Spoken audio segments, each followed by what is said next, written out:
The story opens on a man with an intense gaze, his long two-toned hair flowing. In a vision, he faces a multi-headed dragon, screaming that his dream will not die here. The scene violently shifts to the bustling, hyper-modern metropolis of Tokyo. A close-up reveals heavy steel-toed boots stomping purposefully on the pavement. The man Aki, now clad in leather and a metal t-shirt, strides through the city crowds. His face is a permanent mask of discontent, a stark contrast to the skull on his shirt. He walks with a simmering intensity, an intimidating figure among the ordinary citizens. A nervous salaryman bumps into him, dropping a can of drink in a flustered panic. Without a word, Aki's hand reaches down and picks up the fallen can. He holds the can out to the salaryman, his expression unchanged. A voice from off-screen asks if he has a moment to spare. Two police officers approach with wide, disarmingly cheerful smiles. One officer politely asks about his job, calling him a metaller, while Aki insists he is in a hurry. A full-body diagram points out his suspicious features: long hair, intense eyes, and metal attire. The officer's smile becomes a knowing smirk as he continues his pointed questioning. He asks for Aki's name, who stammers between his stage name and his real one, Yamada. 15 agonizing minutes later, a weary and dejected Aki is finally allowed to leave. The officer waves goodbye, patronizingly asking if he's really all right, much to Aki's disbelief. Aki arrives at his destination, a small venue called Live Space Club, sighing in frustration. Inside, a bandmate immediately confronts him, blaming his long hair for his trouble with the police. Aki proudly throws the metal horns, declaring his unwavering love for the metaller fashion. His bandmates are unimpressed. One tells him they are quitting the band and metal itself. He sarcastically asks what's next, listing metal subgenres before declaring he's had enough. He explains that they're in their 30s now and can't keep chasing this dream forever. He looks his friend in the eye and asks him what he plans to do now. Aki defiantly states he will continue pursuing his dream through metal. The bandmate turns away, telling him to get real and give up on his world peace fantasy. On stage, Aki believes music is the truest way to convey the feelings of the soul. Identified as Aki, real name Yamada, he shreds on his guitar, unleashing a heavy sound. He screams into the microphone, declaring that this raw power is the very cry of the soul. After the song, he makes a quiet, devastating announcement to the small crowd. He apologizes, his face shadowed with pain, for the sudden news of his band's breakup. A flashback shows him as a shy, introverted boy, isolated at his school desk. He stood silently between his constantly fighting parents, learning to bottle up his emotions. A close-up shows his school slipper, the name Yamada clearly visible. A young girl looks on with a bright smile as he offers her something. He tries to return the smile, but his face twists into a terrifying scowl, scaring her. Ostracized, he was a kind but perpetually misunderstood boy, deemed creepy by his classmates. One day, the sound of metal on the radio struck him with the force of revelation. He found a way to express himself, and a dream was born as he learned to play guitar. He envisioned a massive festival, uniting the world with metal to make everyone happy. Back in the present, he reaffirms his grand dream of achieving world peace through metal. He recalls the words of his personal hero, the legendary guitarist Steve Vai. Vai's advice, "You are doing just fine," gives him strength. His dream will not die. He screams into the microphone, his conviction absolute and unchanging. With a surge of defiance, he cranks his Warshall amplifier to its absolute limit. An immense torrent of electricity erupts from the amp, engulfing him completely. The terrified audience screams about electrocution, shouting for someone to call an ambulance. His world dissolves into static as a disembodied voice asks what just happened. A young woman in a witch's hat leans over him with concern, asking if he is all right. Aki looks up, his face a mask of profound shock and utter confusion. He is surrounded by a fantasy party who wonder why he has collapsed in the forest. A large wolf man named Tioro studies him, remarking on his very unusual clothes. Aki points a trembling finger, struggling to comprehend the bizarre scene before him. Tioro suddenly recognizes his face, excitedly shouting the name of the metal icon Ozzy Osbourne. The wolfman is confused by Aki's lack of response, wondering who this person is. The witch Lizzie asks for his name. He stammers Aki before correcting to Yamada. Aki wonders if he is dreaming or has amnesia, a thought Lizzie echoes. A robed man asks Lizzie if she can use her magic to check Aki's status. Lizzie, a level 9 mage, holds her staff and agrees to perform the spell. She closes her eyes, concentrating as a swirl of magical energy gathers around her staff. A shimmering aura envelops Aki, who looks on with a bewildered expression. A status window appears before him, identifying his class as meddler. The party members stare in shock at the strange and unfamiliar class. They mutter that they have never heard of such a thing, as Aki listens in disbelief. Aki strikes a pose, passionately declaring that a metaller is one who truly loves metal. His new companions can only stare back with blank, completely unimpressed expressions. They all ask in unison what metal is, to Aki's utter horror. His face darkens as he processes the unthinkable, a world without metal. In the distance, strange winged creatures circle over a mountain peak. Tioro grits his teeth, admitting that this situation is incredibly hard to believe. He reasons that Aki must be from another world, which is a cause for some concern. The other party members whisper amongst themselves, unsure of what they should do. Aki watches them silently, his arms crossed as he waits for their decision. They agree that while his face is scary, he must be strong. A merchant named Lee introduces himself, explaining they need help defeating a dragon. The word dragon electrifies Aki, who asks Lee to repeat himself. He ecstatically proclaims that dragons are a core part of metal's romantic fantasy. Lee, seeing that he has convinced him, cheerfully tells him that they are going. Aki agrees with a manic grin, his eyes wide with a newfound purpose. As they travel, Lee whispers to a warrior named David that Aki will make a good shield. Lizzie watches Aki stare intently at something, wondering what has captured his attention. A small, stunned snake lies on the ground where Aki has accidentally stepped on it. He awkwardly apologizes to the snake as Lizzie asks him what is wrong. Lizzie gasps, finally noticing the snake on the ground near her feet. She turns back to Aki with a bright, curious smile, unfazed by the creature. Suddenly, a monstrous, two-headed demonic hound bursts from the undergrowth. Lizzie screams in terror, shocked to find a level 29 Orthros in this area. Tioro is just as horrified, grabbing Aki as he recoils from the ferocious beast. Lee shouts for Lizzie to create a magic wall to block the creature's fire. As David and Tioro turn to run, Lee tells the others to escape while they can. One of the beast's heads opens its maw, unleashing a torrent of black fire. Aki stands frozen, watching his comrades flee, wondering about the mage's fate. Lee smirks, callously stating that the weak becoming a shield is what they would want. Aki stares back at the merchant, his eyes filled with a cold, silent judgment. Lee urges Aki to run away as well, leaving Lizzie to face the monster alone. Aki's eyes narrow, his expression twisting with a sudden, intense rage. The Orthros' immense power shatters Lizzie's magical barrier with ease. The beast lunges toward the defenseless mage as she cries out for help. Acting on pure, unconscious instinct, Aki prepares to play his guitar to save her.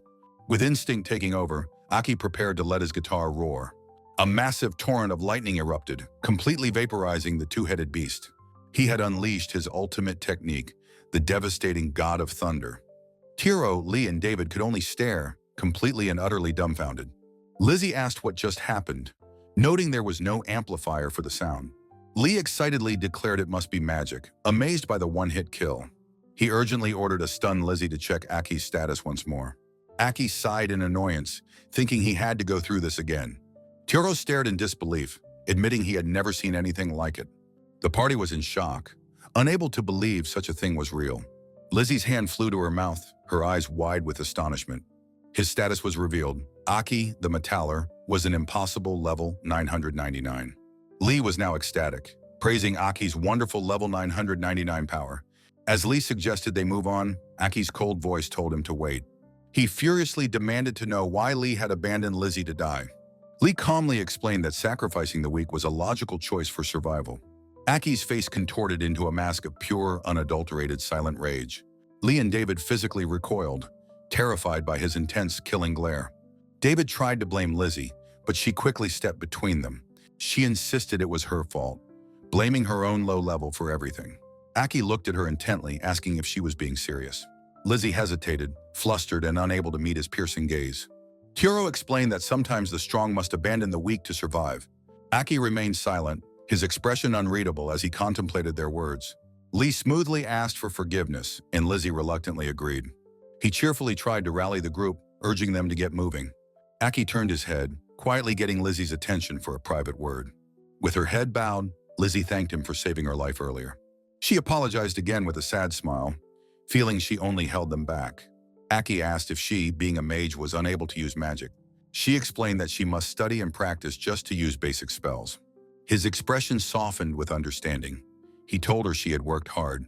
Lizzie looked up at him, her eyes wide with surprise and emotion.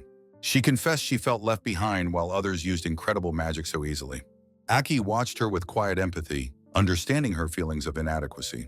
He told her that thinking so poorly of herself was not good. Lizzie looked up, about to apologize for complaining yet again. Before she could speak, Aki waved her apology away dismissively.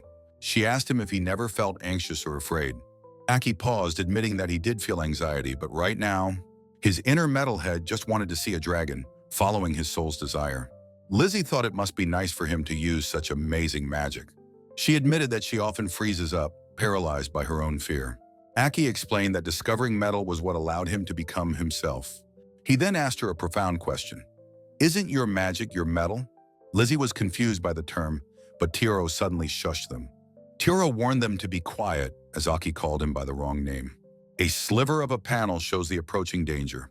Lee excitedly pointed out a rare three-headed dragon emerging from the trees. Aki noted its small size and Lee confirmed it was just a juvenile. He knelt down, gently petting the young dragon, saying it wasn't a bad creature. The dragon suddenly cried out, recoiling in pain from an unseen source. David stood over it with a spear, ready to kill it for profit. Aki grabbed the weapon, ordering him to stop as David protested. The word "sell" echoed in Aki's mind, filling him with disgust. Tioro revealed the truth. Lee and David were not hunters, but poachers. Aki and Lizzie were stunned by the shocking revelation. Lee clicked his tongue in annoyance, angry that his cover was blown. Tioro explained he was just a mercenary, hired to do a job. The small dragon fought back, biting David's arm and making him yelp. David screamed in pain, trying to shake the defiant creature off. Lee cynically argued that survival isn't pretty, challenging Aki's morals. Tioro quietly agreed that the world is a harsh place everywhere. Lizzie watched the tense confrontation, her expression filled with worry. Aki declared that he would not lie to his own heart. He threw up the metal horns, proclaiming, "That is my metal soul." Lee and David were utterly bewildered, asking what he was talking about. The colossal parent dragon arrived with a deafening roar, terrifying the poachers. One of its massive heads unleashed a torrent of swirling dark fire. Lee and David cowered behind a shield, screaming for someone to help them. All eyes turned to Aki, their only hope against the monstrous beast. Lee desperately asked why he was just standing there doing nothing. Aki turned to his friends, asking if one truly needs a reason to help. His eyes widened in recognition. He understood the scene before him. He unleashed a blistering solo, a technique he called Ingwe's Trilogy. The dragon roared in fury, enraged by the sonic assault. Aki glared back, internally screaming that his dream would not end here. His companions heard a strange, low frequency, like the cry of a spirit. He unleashed his death voice, a powerful roar that shook the forest. The dragon's three heads reeled back, stunned by the incredible sound. Lizzie realized with a shock that the voice was inside her own head. She was stunned, wondering if he was truly speaking directly to her. His voice reached her mind, gently chiding her for not looking his way. He reminded her of how she had been looked down upon by others. He recalled how she was left behind, deemed useless and a burden. As tears streamed down her face, he asked what she wanted to do. Her eyes widened as she finally understood what he was asking. She closed her eyes, resolving that the opinions of others didn't matter. Her own true voice, the voice of her heart, was all that mattered. Lee saw the stunned dragon as an opportunity, urging David to attack. The small juvenile dragon roared, standing its ground defiantly. David charged forward with his spear, lunging at the small creature. Lizzie stepped in his path, bravely shielding the young dragon. Lee and David mocked her, telling the weakling to get out of the way. Lee warned her with a cold look that she was going to get hurt. Lizzie stood her ground, screaming at them to get back. Her face was a mask of tearful determination as she stood up to them. As the adult dragon loomed behind her, she began to channel her magic. She unleashed a fireball, screaming at them to reflect on their actions. The poachers were blown back, their faces frozen in utter shock. With the battle over, the forest returns to a fragile peace. Lizzie, exhausted, asks if Aki is all right. Tioro confirms he is fine, observing the aftermath. Aki crouches beside Lizzie, telling her she was amazing. Tioro decides to hand the defeated poachers over to the knights. He then turns to Aki, curious about the now pacified dragon. Aki pats the beast, explaining they connected via his death voice. Lizzie recalls hearing his voice telepathically during the fight. She remembers the pivotal moment that followed his words. His question echoes in her mind. What do you want to do? She realizes with a start that she cast a spell she couldn't use before. A status window appears, confirming she has reached level 12. The trio makes their way to a nearby town with classic architecture. Tioro wonders aloud what their next move should be. A young man bumps into Aki on the bustling street, Aki turns, startled by the sudden, rough collision. A hooded youth dashes past, calling him an old man. Aki stands in stunned silence, insulted by the boy's remark.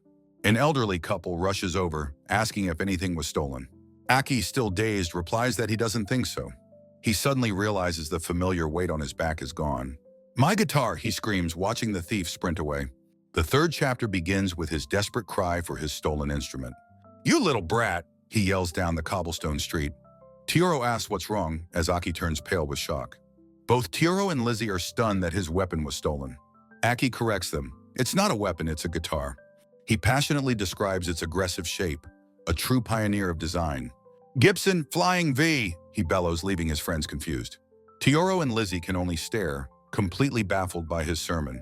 He begins listing the legendary guitarists who made it famous. He continues, naming the iconic metal bands who wielded its power. It is an instrument beloved by the gods of rock and metal. He declares it a great guitar that shaped heavy metal history. Tioro and Lizzie agree it must be amazing, recalling its power. Declaring it his other half, Aki vows to get it back. He stops short, realizing he has no idea where to start. An old man advises him to give up on getting it back from Tak. He explains the boy became a thief after monsters killed his parents. The town felt sorry for him, but their kindness was not enough. The old man laments that Tak fell in with the local thieves. He is certain the boy is now at the thieves' hideout. Tak runs through a canyon, convinced he's stolen something amazing. He grins, believing this will finally give him a place to belong. With this prize, he's sure they'll finally accept him. In the thieves' den, Tak has been beaten and cast aside. The leader dismisses the guitar as a piece of worthless junk. He holds the instrument, considering Tak's desperate pleas. Tak insists it's not junk, begging him to look closer. The leader snarls, threatening to break Tak along with the guitar. He raises the instrument, saying at least it has one final use. Tak watches in horror as his hopes are about to be shattered. The leader pauses, feeling a strange vibration from the guitar. He looks at the instrument in confusion, wondering what is happening. The guitar trembles in his hands, humming with an unseen power. Aki appears, saying he's come to retrieve his precious instrument. The leader whirls around, demanding to know who this newcomer is. He warns Aki that he won't be leaving the cave alive. The sheer killing intent radiating from Aki stuns the leader. Tioro and Lizzie arrive, announcing that they are joining the fight. Tioro casually mentions the hefty bounty on the thieves' heads. Aki calls Tioro by the wrong name again, much to his annoyance. The old man roars for them to take down the thieves. Lizzie declares she will help, even if her power is small. Tioro cracks his knuckles, ready to throw down. He compliments Lizzie on her newfound strength, and she giggles. Tak, seeing the confrontation, calls out from the ground. Aki asks him why he's here, enduring such abuse. He asks if this life is what Tak truly wants. Tak replies that he was just trying to survive. He yells that it's none of Aki's business, but Aki disagrees. With a gentle look, Aki says he can't just leave him. The thieves are intimidated by the power of the newcomers. The leader demands to know what his men are doing. A large Viking-like thief steps forward to support his boss. He says not to waste time on the small fry. Aki stares at the thieves, a look of dawning recognition. He excitedly identifies their aesthetic with a Nordic metal band. The thief is disgusted by Aki's creepy, starstruck grin. He points at Aki, warning him that he's about to be killed. Aki snaps back to reality, his expression hardening. He raises his hand, unleashing a torrent of crackling lightning. With a mighty chord, he unleashes his god of thunder. Tak is left speechless, his face a mask of comical shock. He sits amidst the defeated thieves, looking up at his saviors. He asks defiantly if they are going to arrest him too. Aki says no, he just wanted his guitar back. Tioro reveals he knows Tak is an orphan whose parents were killed. Tak sneers, asking if it feels good to pity him. Aki states plainly that he feels no sympathy for the boy. Tak looks at him, completely taken aback by his bluntness. He thinks about how survival leaves no room for wants. Aki tells him that's just an excuse he has created for himself. He looks at the boy and asks, "What do you want to do?" Tak is stunned into silence, the question hitting him hard. Aki tells him to first apologize to the people of the town. Tak asks why he should do something like that. He decides to at least pretend to be sorry for now. The party returns to the town's now peaceful main street. They are met by a crowd of cheering citizens, hailing them as heroes. The defeated thief leader Galacta is bound and paraded, muttering that he can't believe they lost. Aki stands silently over the young thief, Tak, holding out his guitar. Two angry townsfolk confront Tak, demanding to know how he dares show his face. The men are stunned into silence as Tak begins to speak. With his head bowed, Tak offers a simple, heartfelt apology for his actions.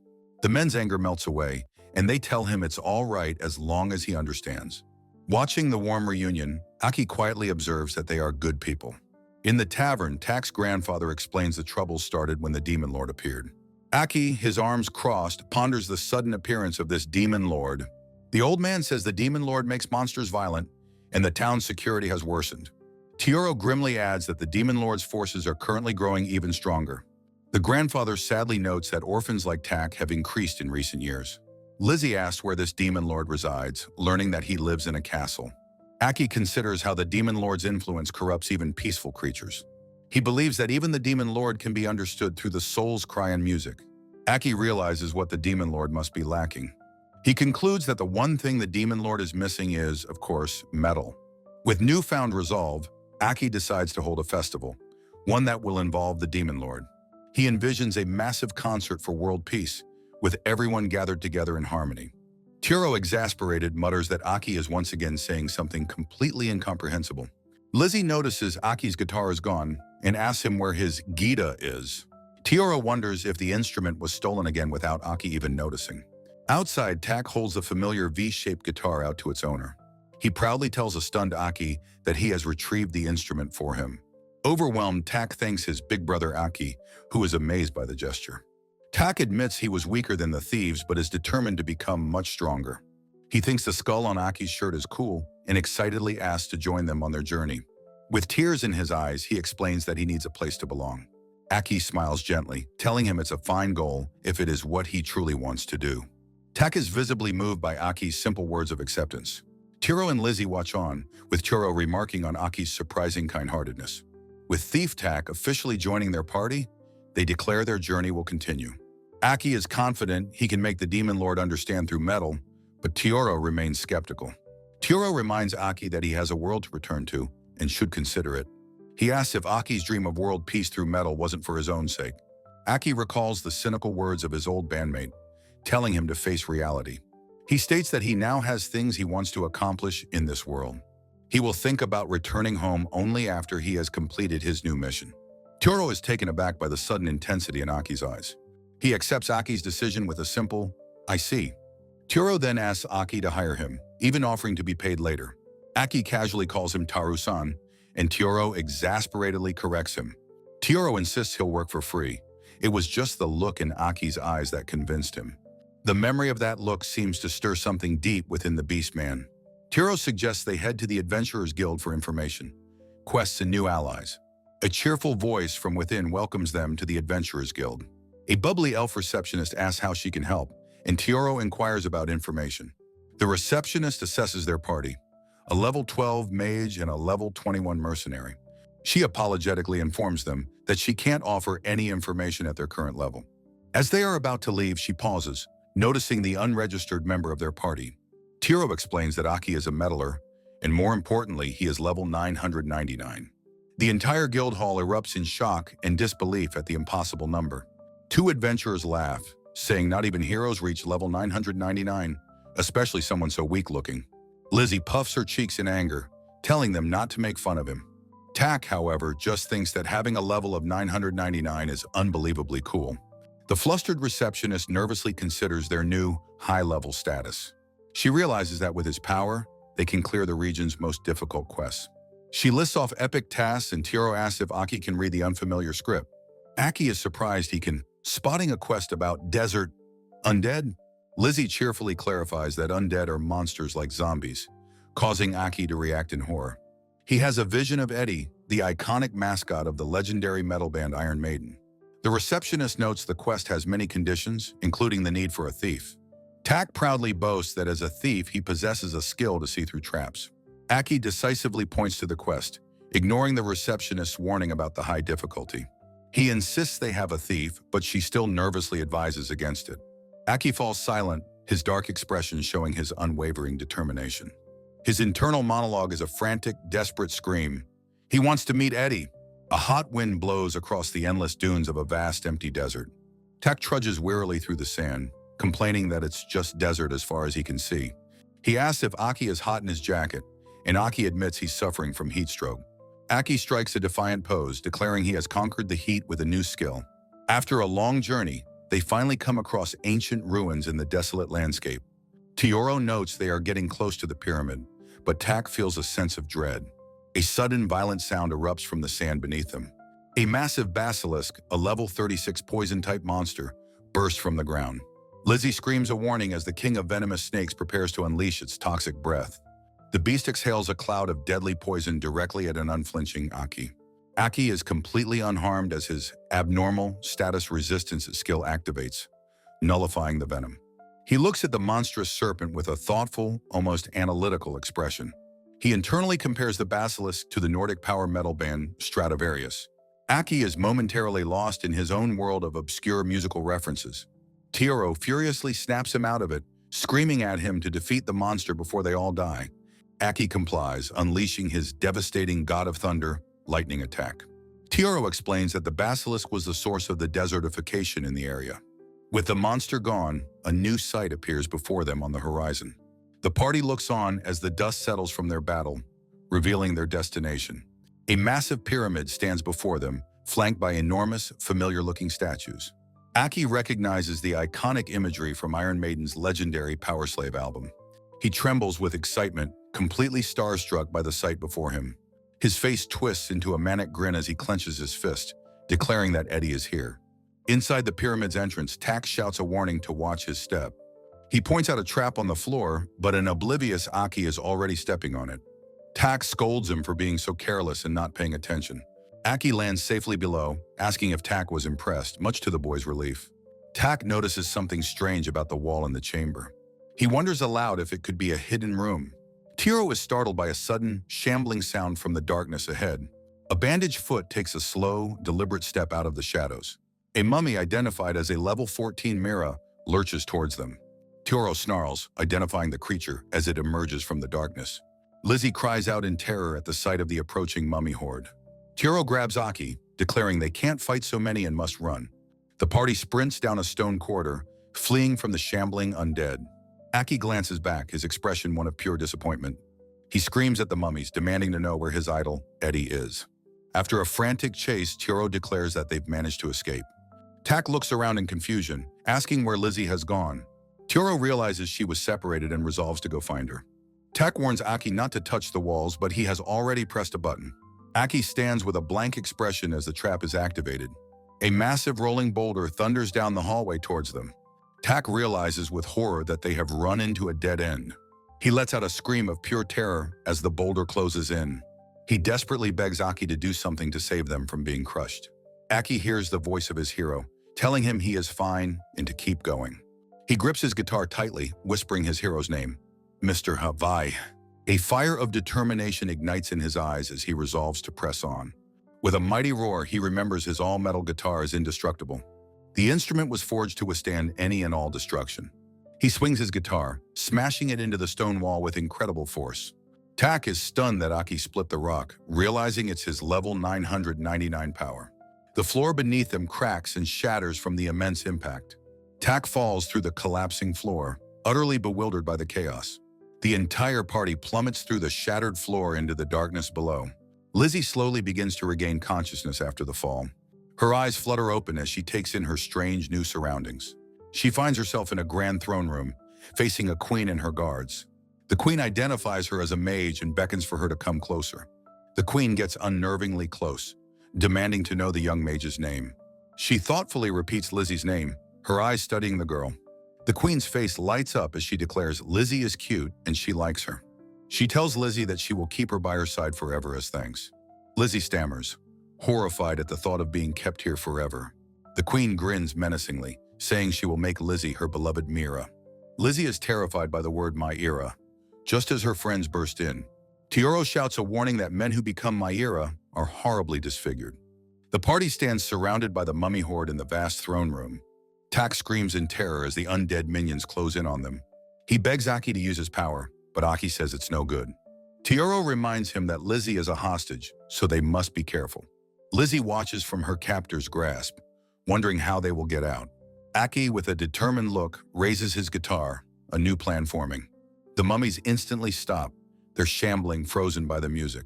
Tioro is taken aback by the aggressive sound of Aki's guitar.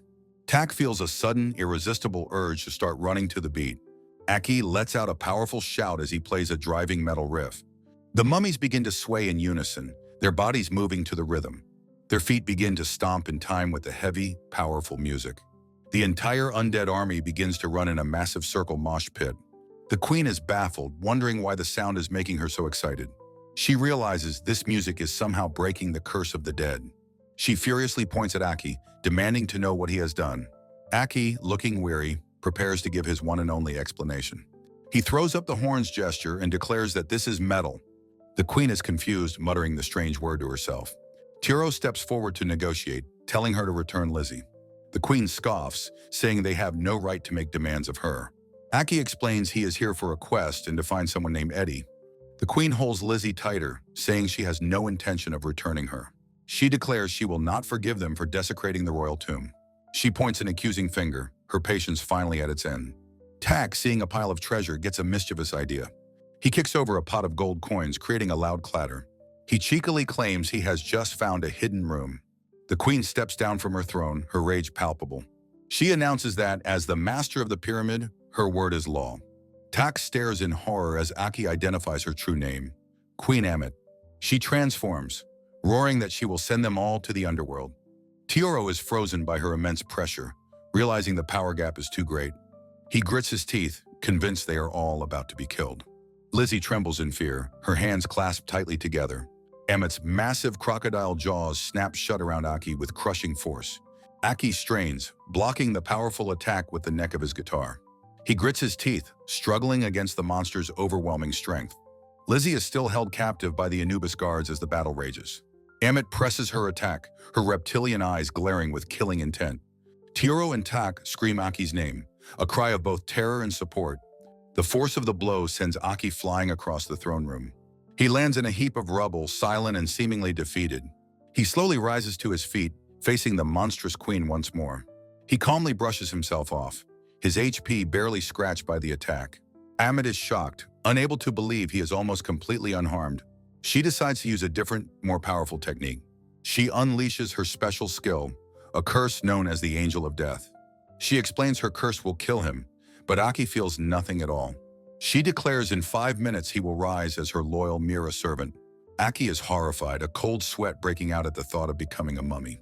1 tense minute passes as Aki waits for the curse to take effect. 5 minutes pass, and still, nothing has happened to him. He realizes with relief that his abnormal status resistance has saved him. Enraged by her failure, Amit vows to at least take Lizzie with her. Tioro, Tak, and the guards stand protectively in front of the terrified mage. Aki's eyes widen with pure, unadulterated fury. He unleashes the full, unrestrained power of his god of thunder. The massive blast of lightning completely engulfs Queen Amit's monstrous form. She is stunned by his incredible, otherworldly power. Lying defeated, she weakly asks him what kind of being he is. Aki strikes a final pose and proudly declares, "I am a meddler."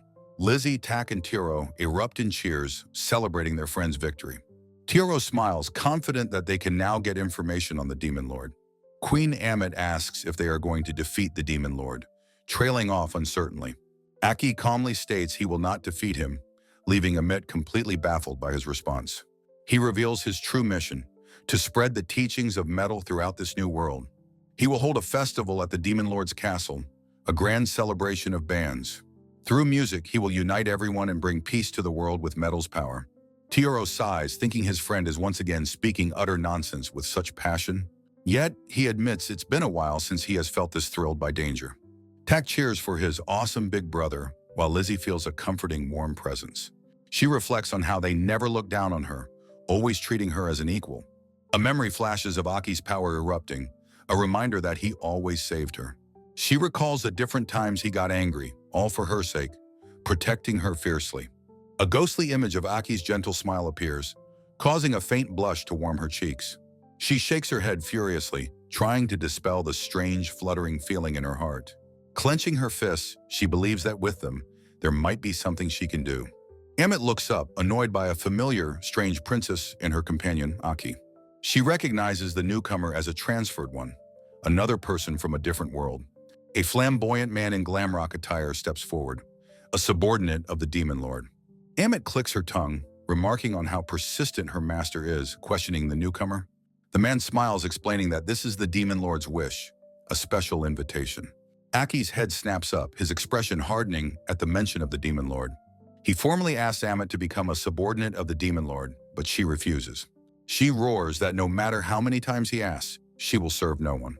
The man's smile remains unfazed by her passionate defiance, repeating her words mockingly. He smirks, deciding that if she won't agree, then he has no other choice. His eyes widen with manic glee as he declares his intent to use force. He moves in a flash, appearing before the massive, monstrous form of Queen Amit. Amit's eye widens, realizing the damage from her previous battle is still lingering. With a casual heave-ho, he grabs her colossal head with just one hand. He lifts her entire monstrous body into the air with shocking, effortless strength. Tak screams out in disbelief, his eyes wide with shock that he just threw her. Tioro notes that even wounded, the queen was strong. This man is no ordinary foe. The Glam rocker hurls the massive queen across the throne room with incredible force.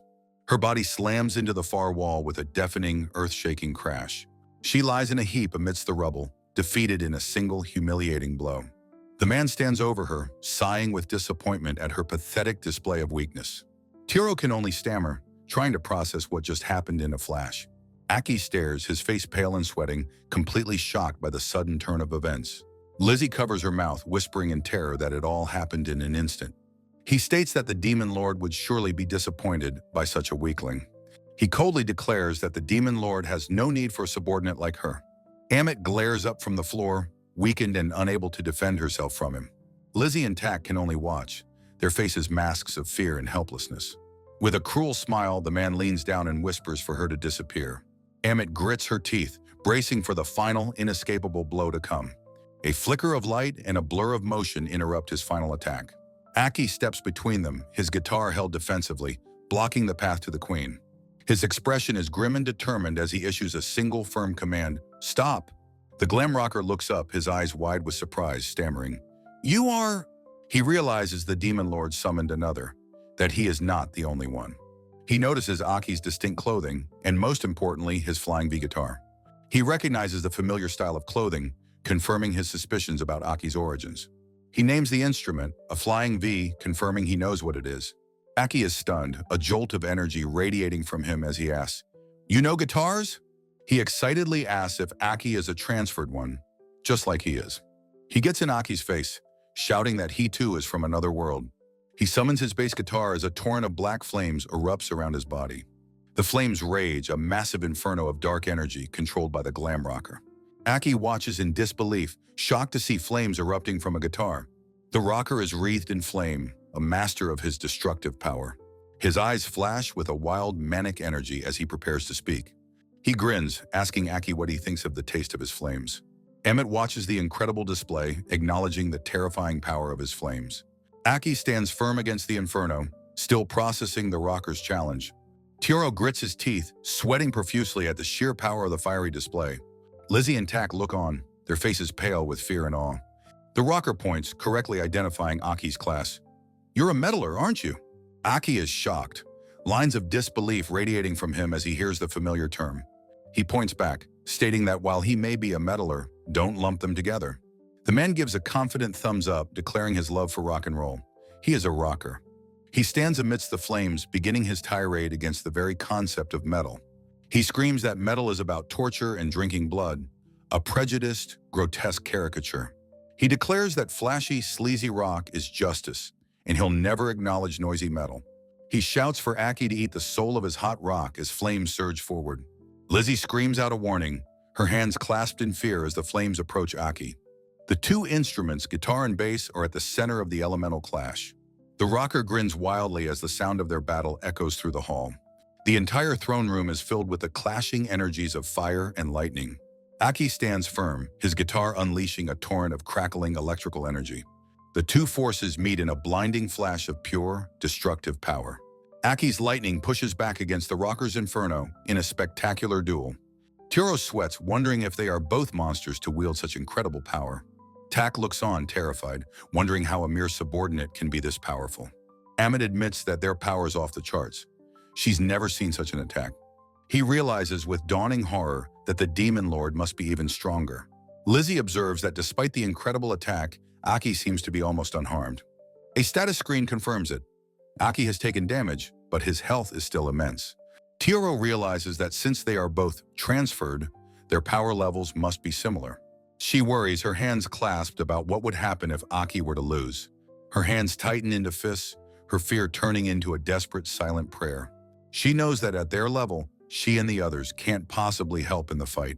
But she screams out his name, declaring that she can still believe in him. Tioro and Tak join her, shouting Aki's name in a chorus of encouragement. Rero boasts that since he arrived first, there is no way Aki can defeat him. He screams that he is the strongest, his body erupting in a massive inferno.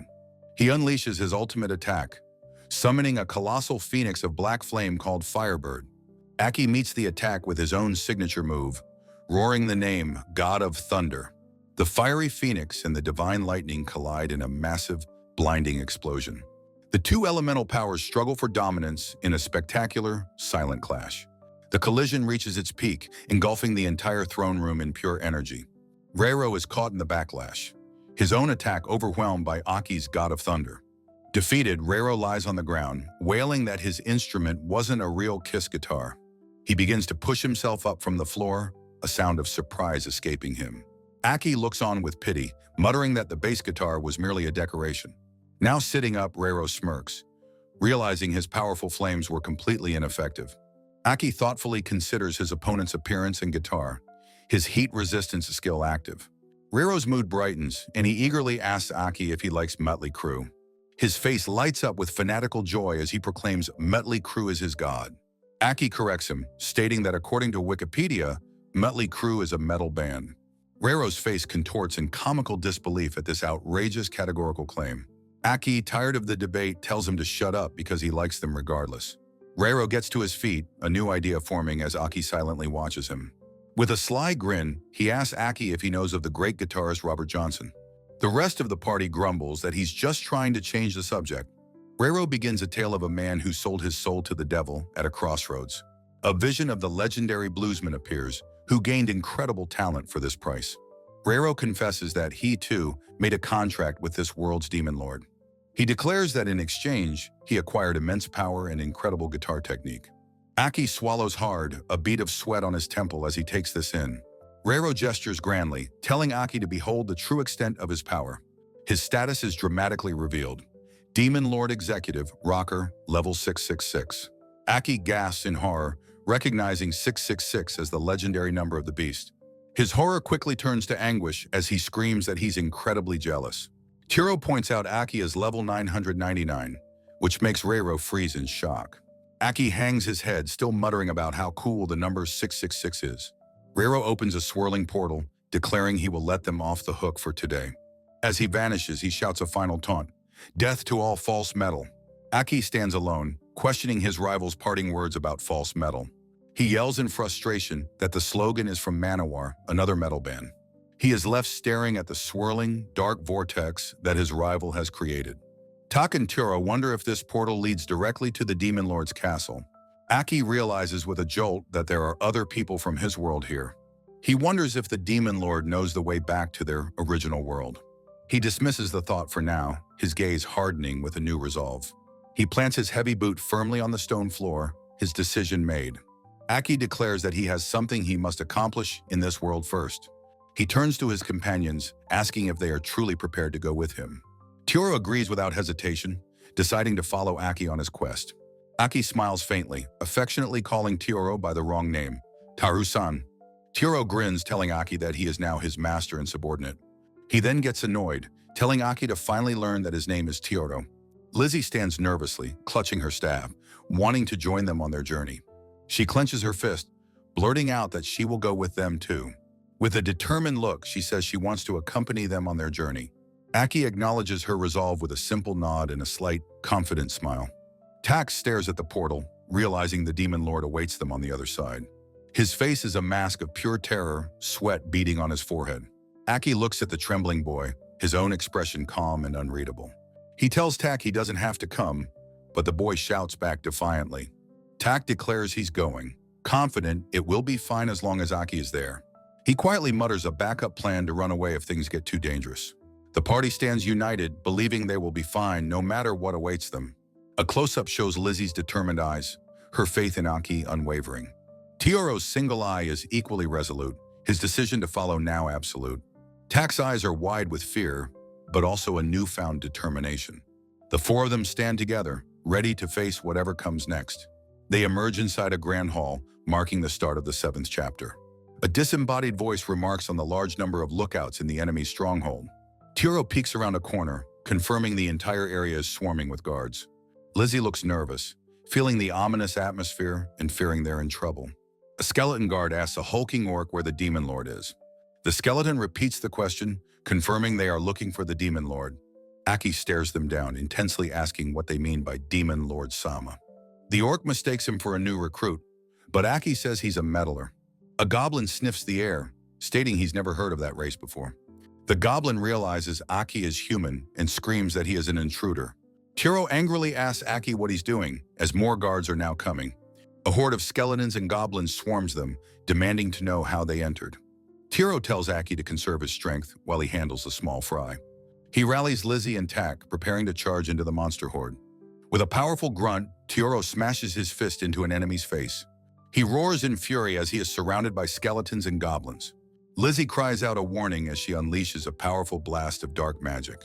Tioro looks back in shock as Lizzie's spell obliterates the monsters around him. He turns to her in disbelief, asking if she's gotten stronger again. Tioro notes that her mid-level fire magic should require a higher level. Lizzie looks at her hands, surprised to see her level has risen to 16. She realizes she has been acting on instinct, moving before she even thinks. She reflects that this change began ever since she first met Aki. She clenches her fist, feeling a new power welling up inside her. Aki scoffs at the remaining monsters, calling them weak-looking annoyances. The goblin leader flinches, startled by Aki's sudden change in demeanor. A dark, intimidating aura erupts from Aki, terrifying the surrounding monsters. A skeleton and a goblin recoil, wondering what this terrifying aura is. The monsters scream and flee in terror from Aki's overwhelming presence. Tak cheers that his big brother Aki is amazing for scaring them away. Tak is suddenly startled by a new, more powerful presence behind him. He realizes with horror that it is one of the monsters that fled. An imposing figure with massive wings declares that they will go no further. A level 66 Baphomet appears, landing with its sword held ready. Aki looks at the new arrival, a flicker of recognition in his eyes. He excitedly identifies the demon with Slayer's debut album, Show No Mercy. The Baphomet asks if they are the ones who killed its comrades. The demon smirks, letting out a short, contemptuous laugh. It declares that trespassing in the Demon Lord's castle is a capital offense. Aki easily blocks the Baphomet's massive sword with the neck of his guitar. His eyes narrow with intense concentration as he holds back the powerful blow. The Baphomet grunts, impressed that Aki is quite a formidable warrior. But, it says as an entire squad of Baphomets appears from the shadows. Lizzie and Tioro are horrified by the sheer number of powerful enemies. Tioro glances nervously at Aki, his faith beginning to waver for the first time. Tioro worries that Aki's powerful techniques won't be enough against such a large number. A horde of monstrous, goat-headed Baphomet demons charge forward with ferocious snarls. Undaunted, Aki plants his feet and strikes a powerful chord on his guitar. His face contorts with passion as he unleashes a blistering, high-speed guitar solo. He unleashes his explosion of emotion, a massive storm of crackling lightning. Tioro and Tak watch in awe, realizing he's attacking multiple foes simultaneously. A stylish, high-heeled boot steps into view as a new figure addresses them. Rero appears with a level 69 Cerberus, demanding to know how they arrived. Aki's weary eyes recognize his rival, Rero, and the beast at his side. Aki excitedly identifies the beast with the heavy metal band Tank's album cover. Rero sighs in exasperation, calling Aki the same metal-obsessed fool as always. Rero asks if he likes Mötley Crüe, pleased to hear Aki is a fan. The rocker clears his throat, quickly trying to regain his menacing composure. He shouts down the long hall, demanding to know what path Aki took. Aki points, explaining he came from the direction Rero just passed, stunning him. Recovering his wits, Rero declares that he will settle this confrontation himself. He grins maniacally, telling them to burn in the flames of his hellfire. His companions watch, startled, as Aki's hands move with incredible speed. Aki gives a calm, almost imperceptible nod, prepared for what comes next. Rero and his beast are suddenly engulfed in black flames, screaming in agony. The violent inferno of dark fire completely consumes them in a chaotic blast. A shadowy figure appears and Rero recognizes the advanced guitar technique being used. He identifies the light hand technique, a style involving tapping on the fretboard. This new entity unleashes a massive torrent of dark lightning at the flames. The blast reveals the Demon Lord, who calls his own attack God of Thunder. Reiro kneels on the floor, scorched and defeated by his master's immense power. The Demon Lord tells Reiro that his assessment of metal was merely prejudice. Quoting a critic, he explains that metal gushes forth rifts of pure steel. Reiro wails in comical despair, completely unable to comprehend his master's logic.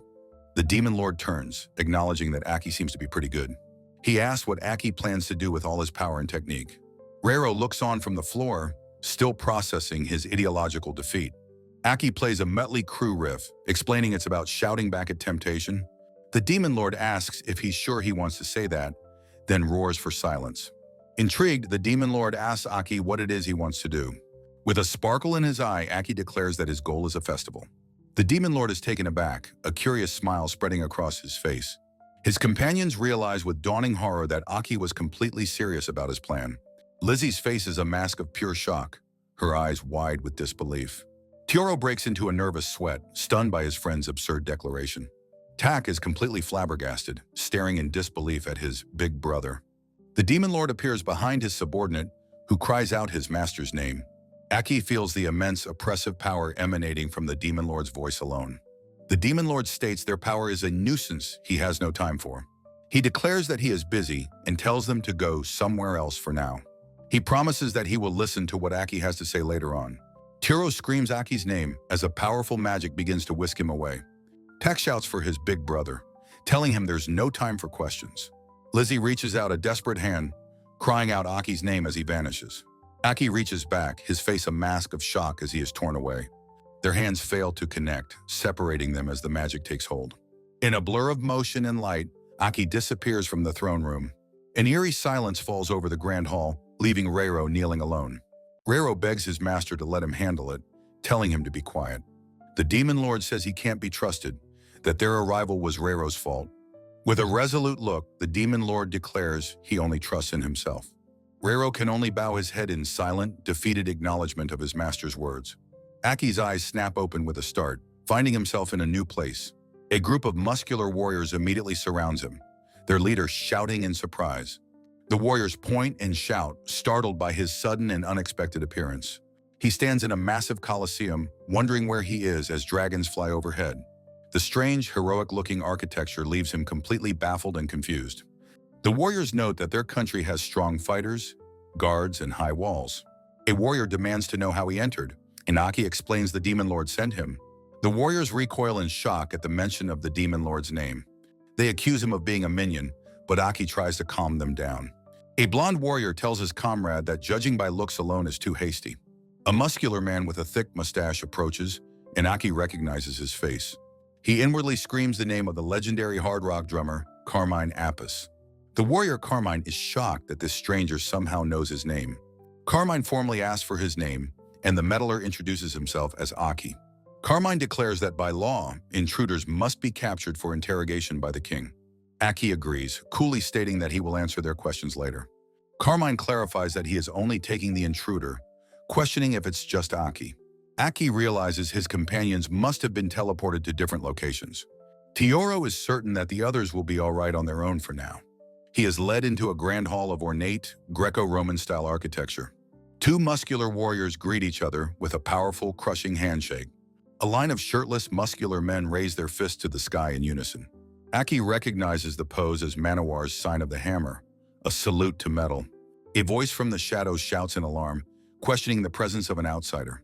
A young warrior angrily accuses him of being one of the Demon Lord's minions. Aki, sitting on a throne, tries to explain that he is not a minion. He looks utterly exhausted, a bead of sweat on his face from the stress. Carmine shouts for his execution, declaring that circumstances are irrelevant. The young king screams, demanding to know how they allowed an outsider inside. He blames their lax security, saying it's why his father, the former king, died. His face contorts with rage as he screams that it is all their fault. A warrior reminds Carmine that the former king died to protect his son. The young king sobs, lamenting that being entrusted with this country is the worst. Carmine looks down in shame, admitting that it is not the boy's responsibility. Aki watches the scene unfold, his expression a mask of weary contemplation. Carmine leads Aki and another warrior down a long, pillared hallway. He apologizes for the embarrassing scene, asking if Aki will listen for a moment.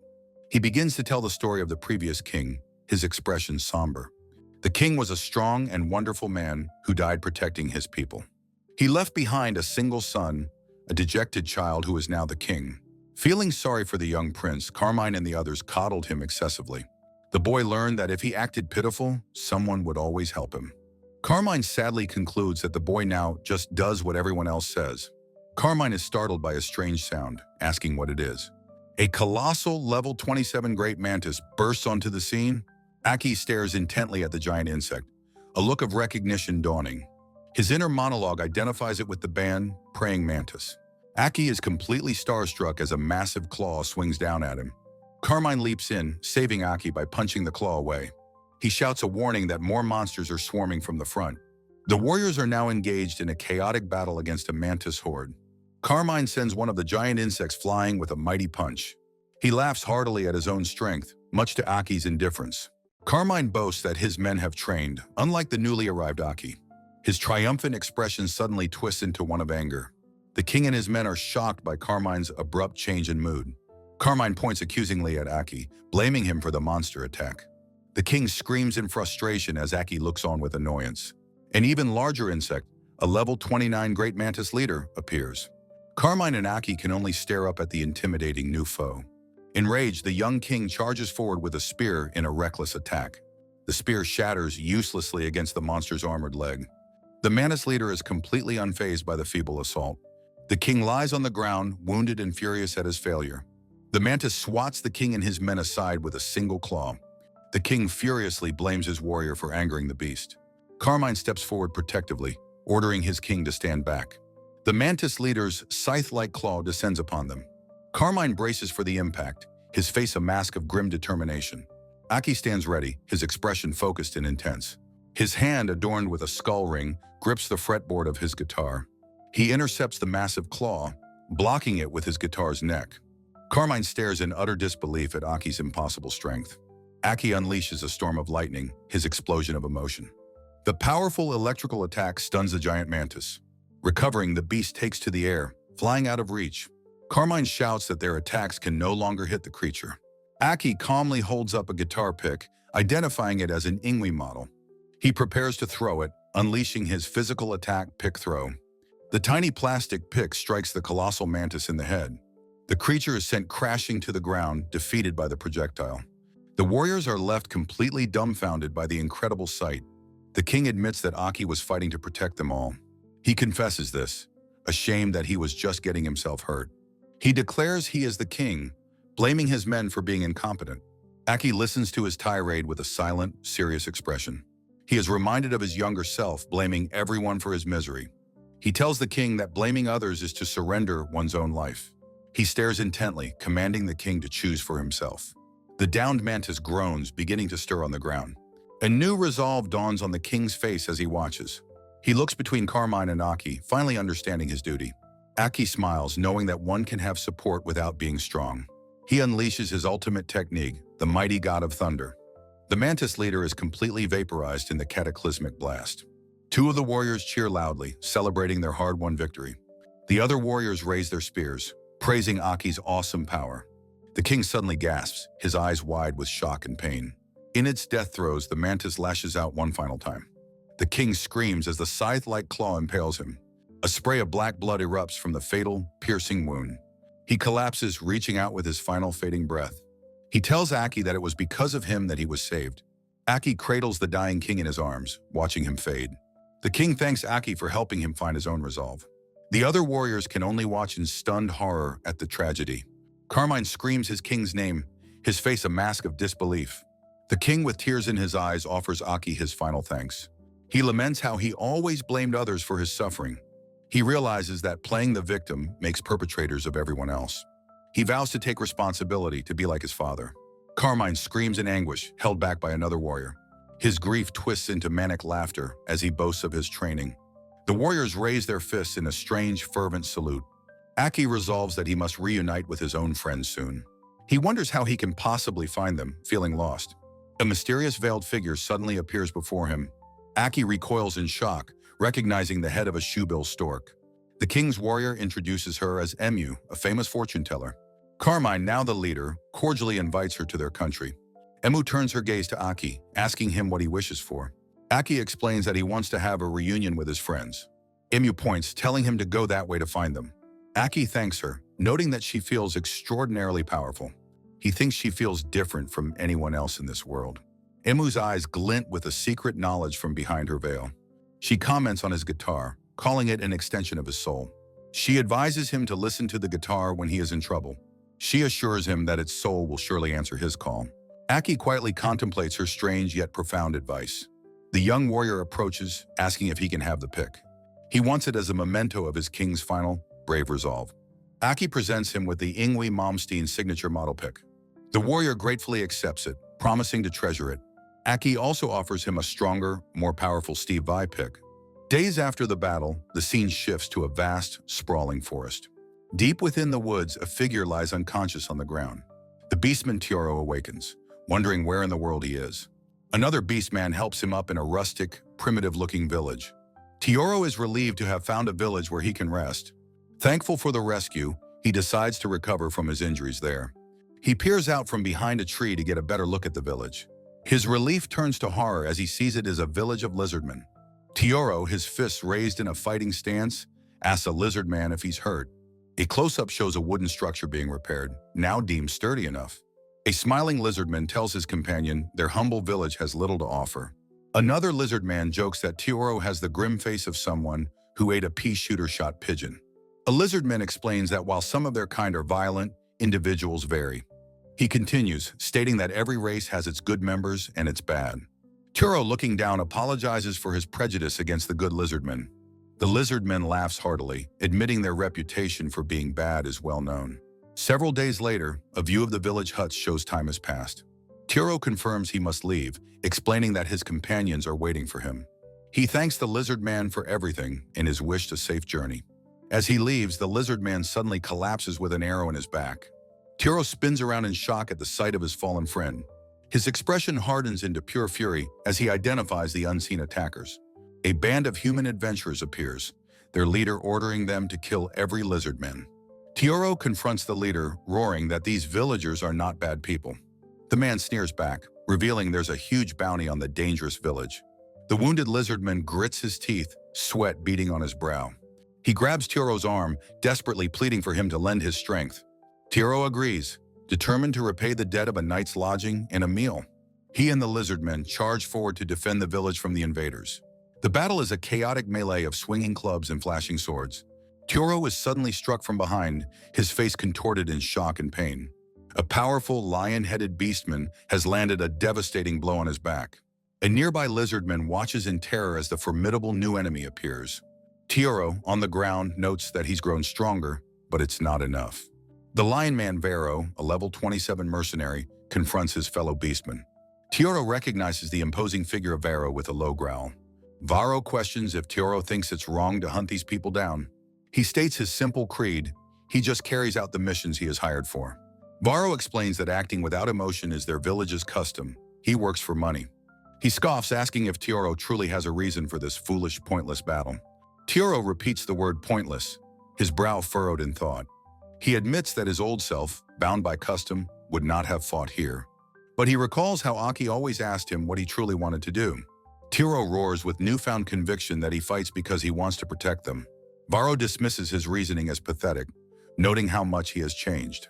Tioro grits his teeth, fully aware that Vero's level is higher than his.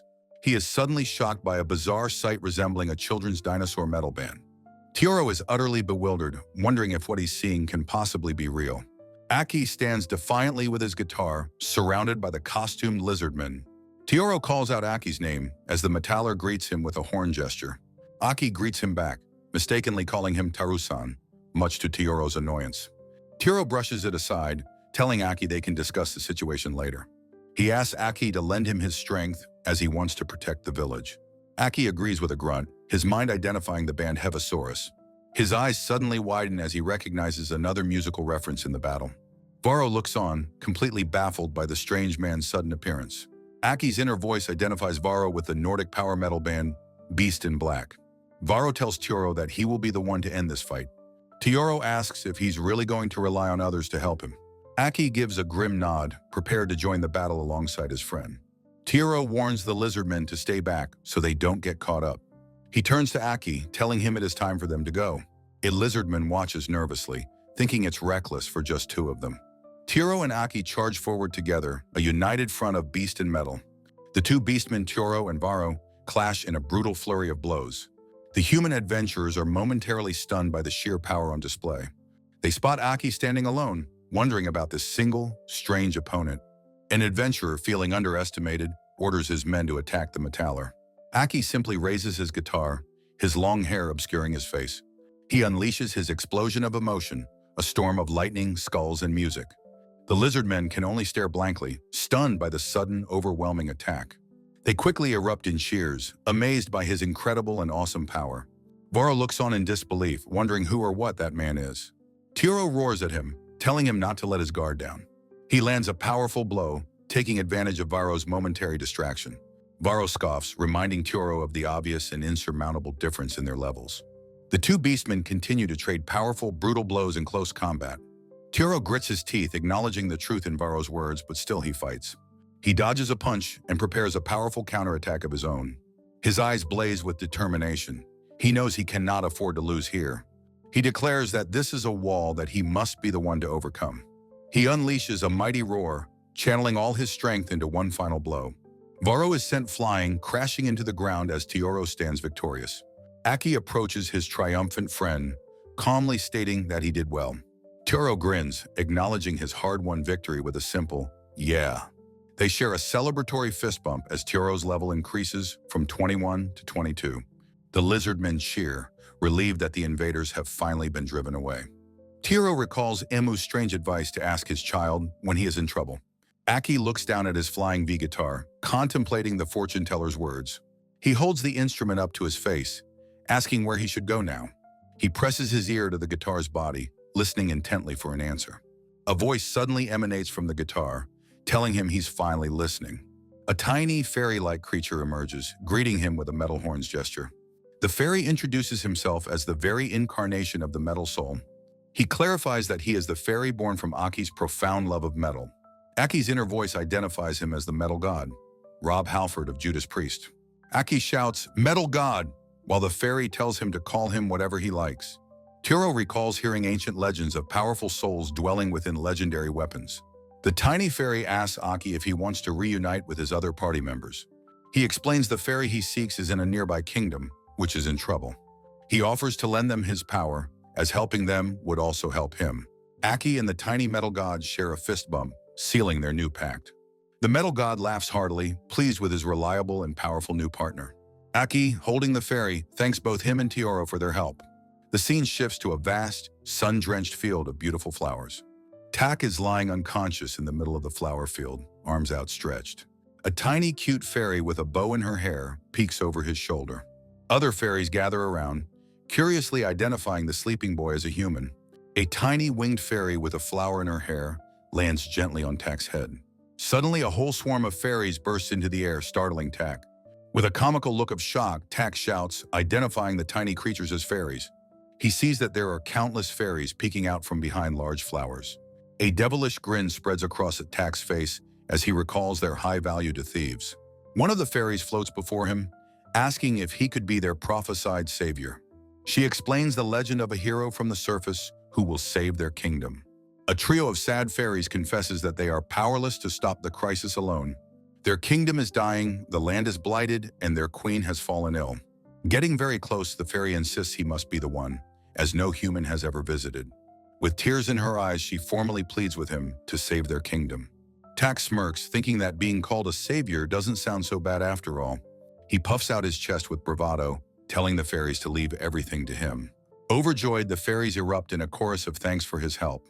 One leads him toward the palace, while Tak casually flicks a bug off his shoulder. They arrive at a grand and beautiful palace, the home of the fairy royalty. Tak enjoys a lavish feast, boasting about the great things he has said. He relaxes in a luxurious bath, casually musing about fighting monsters. While sleeping in an ornate bed, he thinks he can just run away if needed. A fairy bursts in frantically, announcing that the monsters have arrived. Another flies in, crying for the savior to help them fight the monsters. Cornered by their tearful pleas, Tak reluctantly agrees to help. He stands at the edge of a forest facing two bizarre metallic bird creatures. His jaw drops in fear and disbelief as he wonders what they are.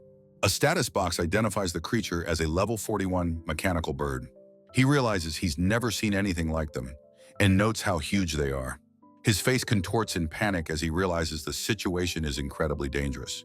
A small fairy looks up at him with hope, calling out to her savior. Aki and Tioro appear, standing behind him ready for battle. Tak shouts out his friends' names in a wave of shock and relief.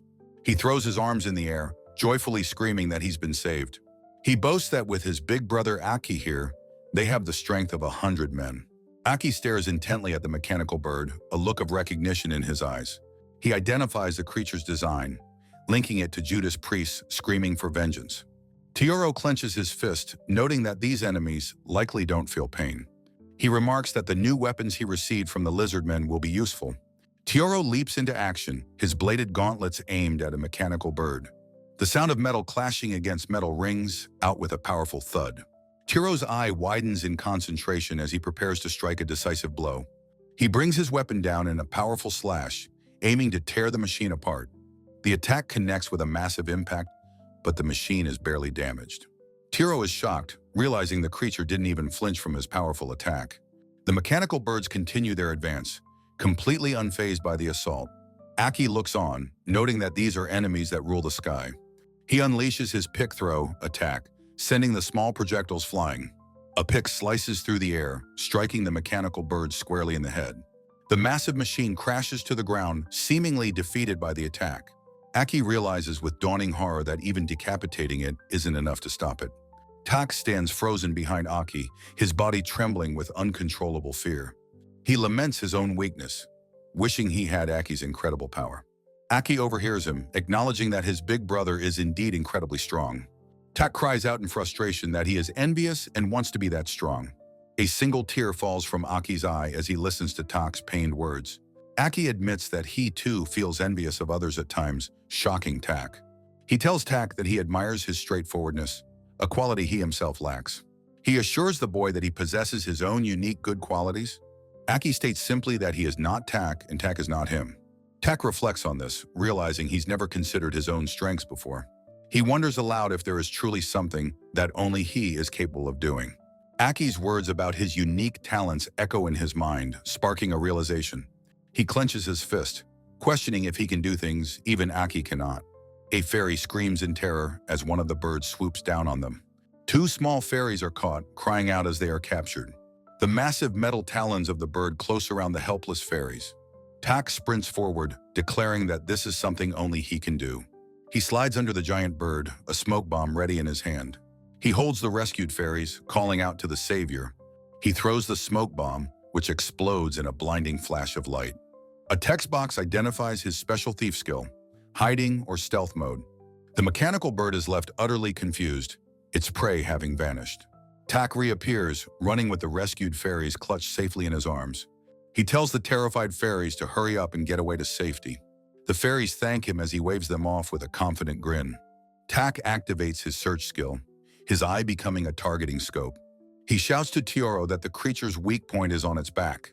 Tioro understands the plan, a determined look on his face. He leaps high into the air, aiming for the spot Tak pointed out. He descends rapidly, his bladed gauntlets poised for a devastating strike. His attack connects, shattering the machine's core in a burst of sparks. Tioro lands, confirming with satisfaction that he has defeated the creature.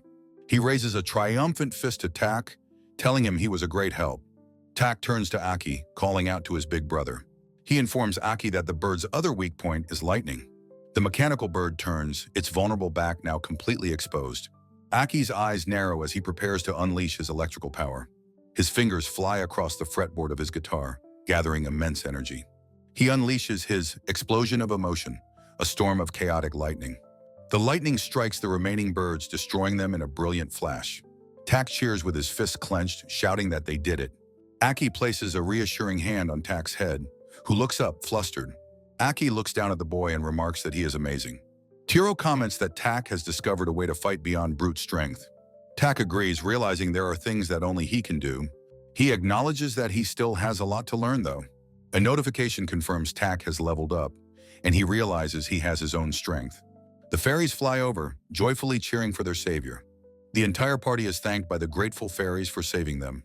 A fairy announces that their queen wishes to thank them in person. The grand palace stands before them, marking the beginning of the 11th chapter. The party is led through the palace doors to meet the fairy queen. The beautiful elf queen sits up in her bed, thanking the heroes from the surface. Aki is completely stunned, a look of shock recognition on his face. He internally identifies the queen as Sharon Denadel, vocalist for Within Temptation. Tioro grimly observes her condition and asks about the nature of her illness. The queen explains a monster's miasma has spread across the land, causing her sickness. A determined fairy insists that defeating the monsters will surely cure their queen. The queen, however, has lost all hope, murmuring that it is a pointless endeavor. With a look of utter despair, she whispers that she no longer cares what happens. Aki listens to her words in grim silence, his expression unreadable. The weary queen asks the heroes from the surface if they will grant her one request.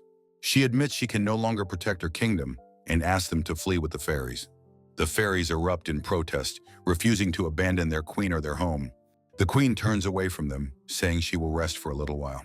Tak watches with a pained expression as two tiny fairies weep for their monarch. One fairy tearfully explains how kind and caring the queen has always been. She continues heartbroken that the queen now says she doesn't care anymore. Aki looks down, a weary understanding on his face. He knows this feeling well. Tioro asks for more information, wanting to know where the monsters are coming from. A fairy explains that a dark elf, an enemy of the queen, is responsible. Another fairy adds that the dark elf shouldn't possess such immense power on her own. Aki, his face set with resolve, simply tells them to guide him to the enemy. The party finds themselves in a desolate, blighted wasteland under a stormy sky. Tioro notes the overwhelming miasma, sensing a powerful presence nearby. A female dark elf with long white hair appears, sneering about the fairy kingdom. She identifies Aki as the transferred one that the demon lord is wary of. With a wicked grin, she declares she will offer his head to the demon lord.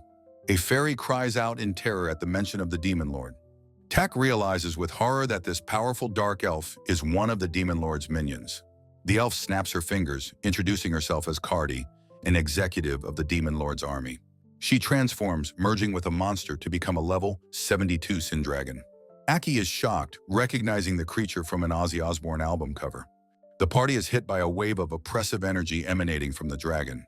The metal god confirms this creature is the source of the land's corruption. He explains that this is the same beast that was sealed away long ago. The Sin Dragon's malevolent eye glares at the party as it prepares its attack. It lunges forward with incredible speed, swiping Tak aside with a powerful blow. Tioro yells for Tak to get the fairies to safety while they handle the monster. The metal god asks the dragon how it was defeated before, but it doesn't remember. A fairy boasts that the saviors from the surface will defeat it again. The Sin Dragon lets out a deafening roar and charges at the heroes. It closes the distance in an instant, its jagged maw wide open. Tioro grits his teeth, realizing the miasma is too strong to get close. Aki narrows his eyes, preparing to launch a ranged attack with his guitar. He unleashes his pick-throw technique, sending a volley of projectiles at the beast. The picks are harmlessly absorbed into the swirling wall of dark miasma. Aki stares in disbelief, shocked that his physical attack was completely useless. Undeterred, he prepares to unleash a far more powerful magical assault.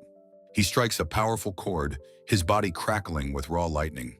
A massive bolt of electricity surges from his guitar toward the dragon. The lightning is also completely absorbed by the oppressive miasma shield. Tioro shouts Aki's name in alarm as his most powerful attack fails. Aki is stunned, unable to believe his lightning was nullified so easily. Tioro understands now that the miasma is acting as an impenetrable wall. The metal god confirms that any powerful attack will be rendered useless. The Sin Dragon continues its terrifying advance, completely unharmed. It looms over the heroes, ready to strike them down.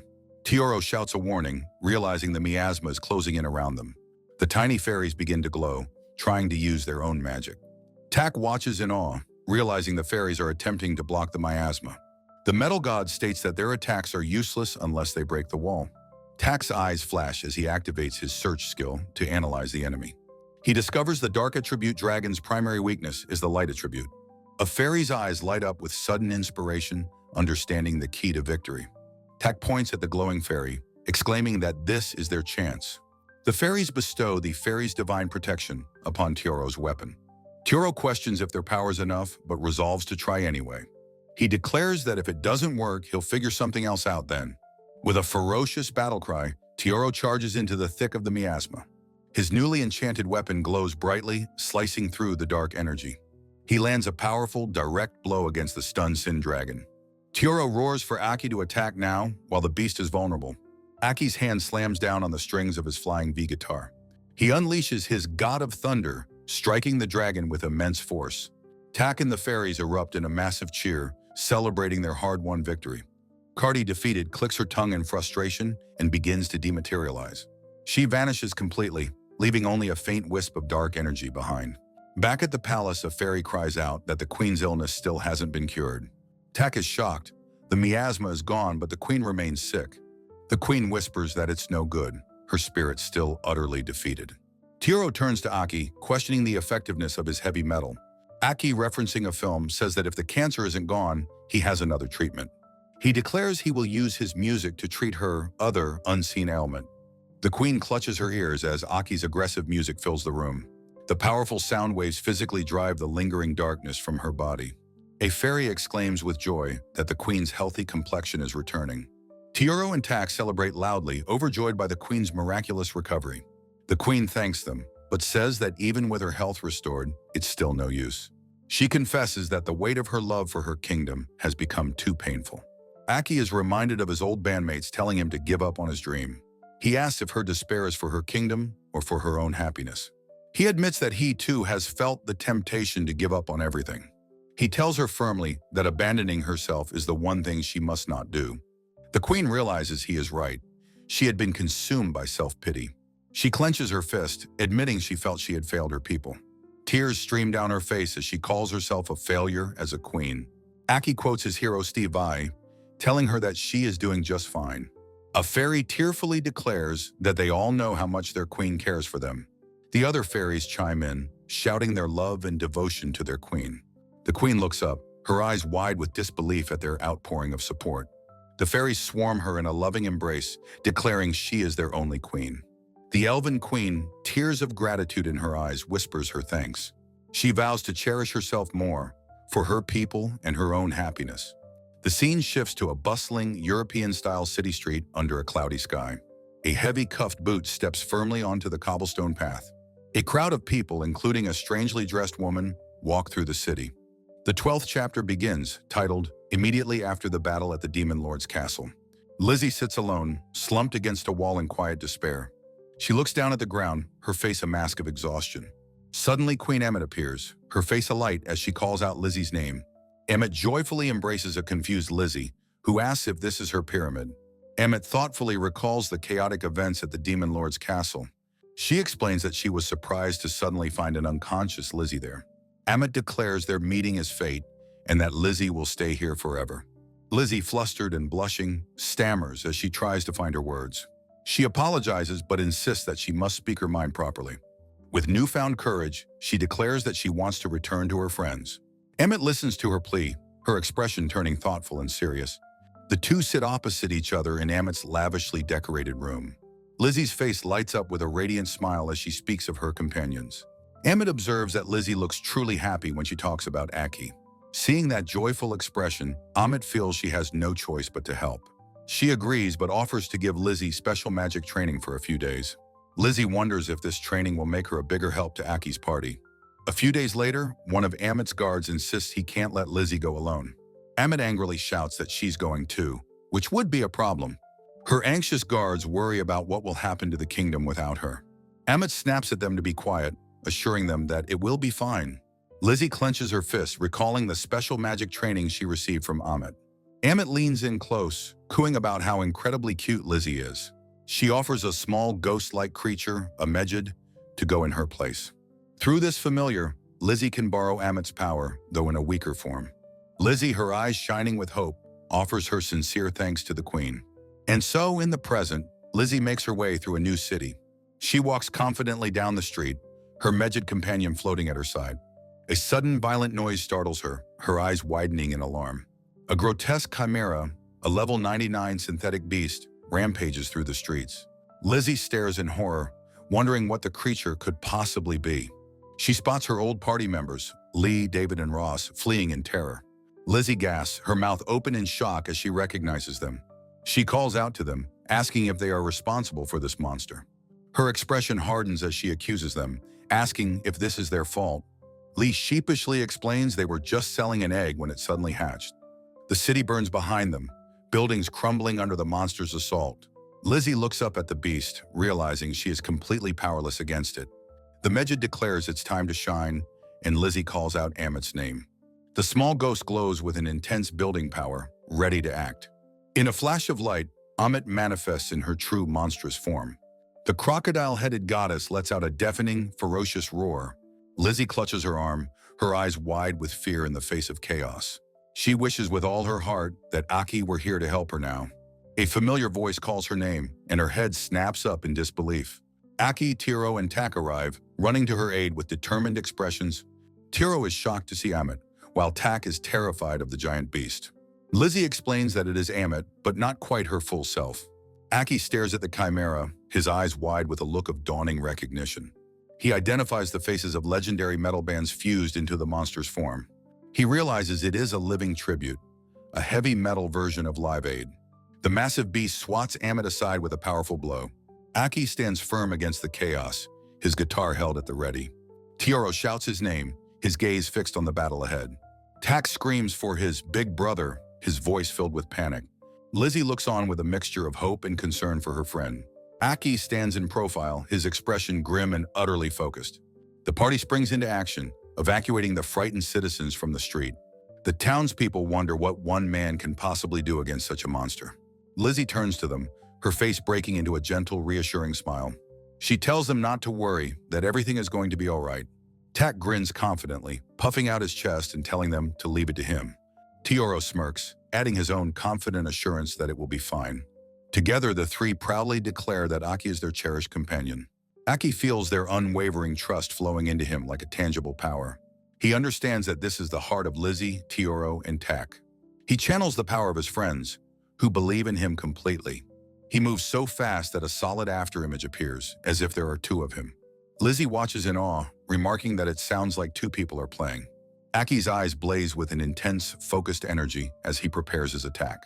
He unleashes his ultimate technique, God of Thunder, twin guitar version. His companions cheer his victory, amazed by his incredible display of power.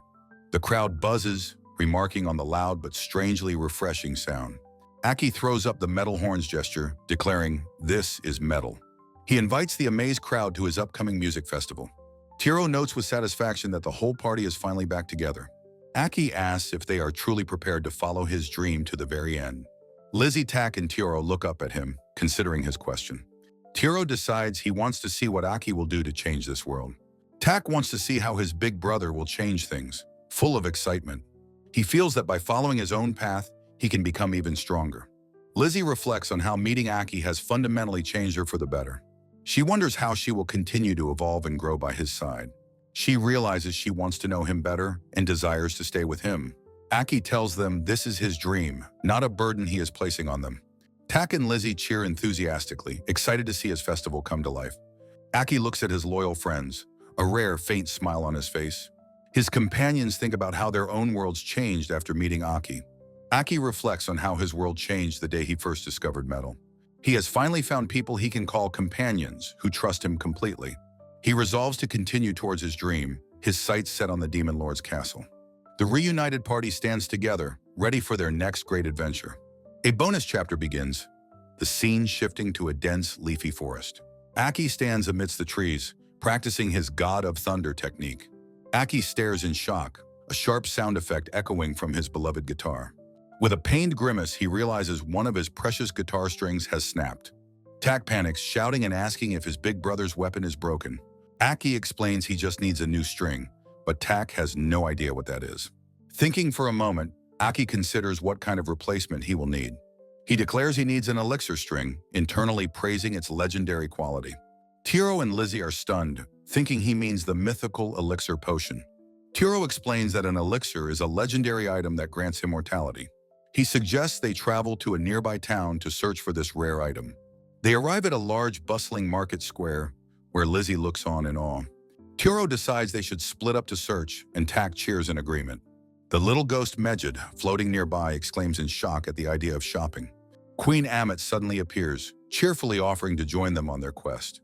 Tak recalls that her beautiful human form is only a temporary appearance. Tioro asks her about elixirs, but Ammit is too busy fawning over Lizzie. He whispers to Ammit, explaining their urgent need for the legendary item. Ammit ponders, recalling that her pyramid once housed an elixir long ago. She admits it's been several hundred years since she last saw one. Aki sweats, realizing an item so common in his world is a legend here. Ammit smiles, agreeing to lend them her strength in their search. Her eyes light up with a manic glee. This is a chance to shop with Lizzie. She grabs an astonished Lizzie's hand, declaring they will go off together. Tioro decides the rest of them should follow, and Tak cheers them on. Ammit and Lizzie begin their walk through the crowded market streets. Ammit throws her arms up, cheering for their shopping trip as Lizzie despairs. Lizzie pleads with Ammit to please take their search for the elixir seriously. Ammit dismisses her concerns, saying an elixir wouldn't be found here anyway. Lizzie insists that, at the very least, they should try to gather information. Ammit pouts, calling Lizzie too serious but admitting that's part of her charm. With a sly, knowing grin, Ammit reveals she knows how to fix the guitar. Lizzie's eyes widen in joy as she begs Ammit to tell her the secret. Ammit looks on, amused by Lizzie's desperate and earnest plea for help. She agrees to tell her, saying it will be a special lesson. Ammit reveals her one condition: Lizzie must go on a shopping date with her. Inside a shop, Ammit stands before Lizzie, ready to begin her makeover. She criticizes Lizzie's usual mage robes, saying she wears them too often.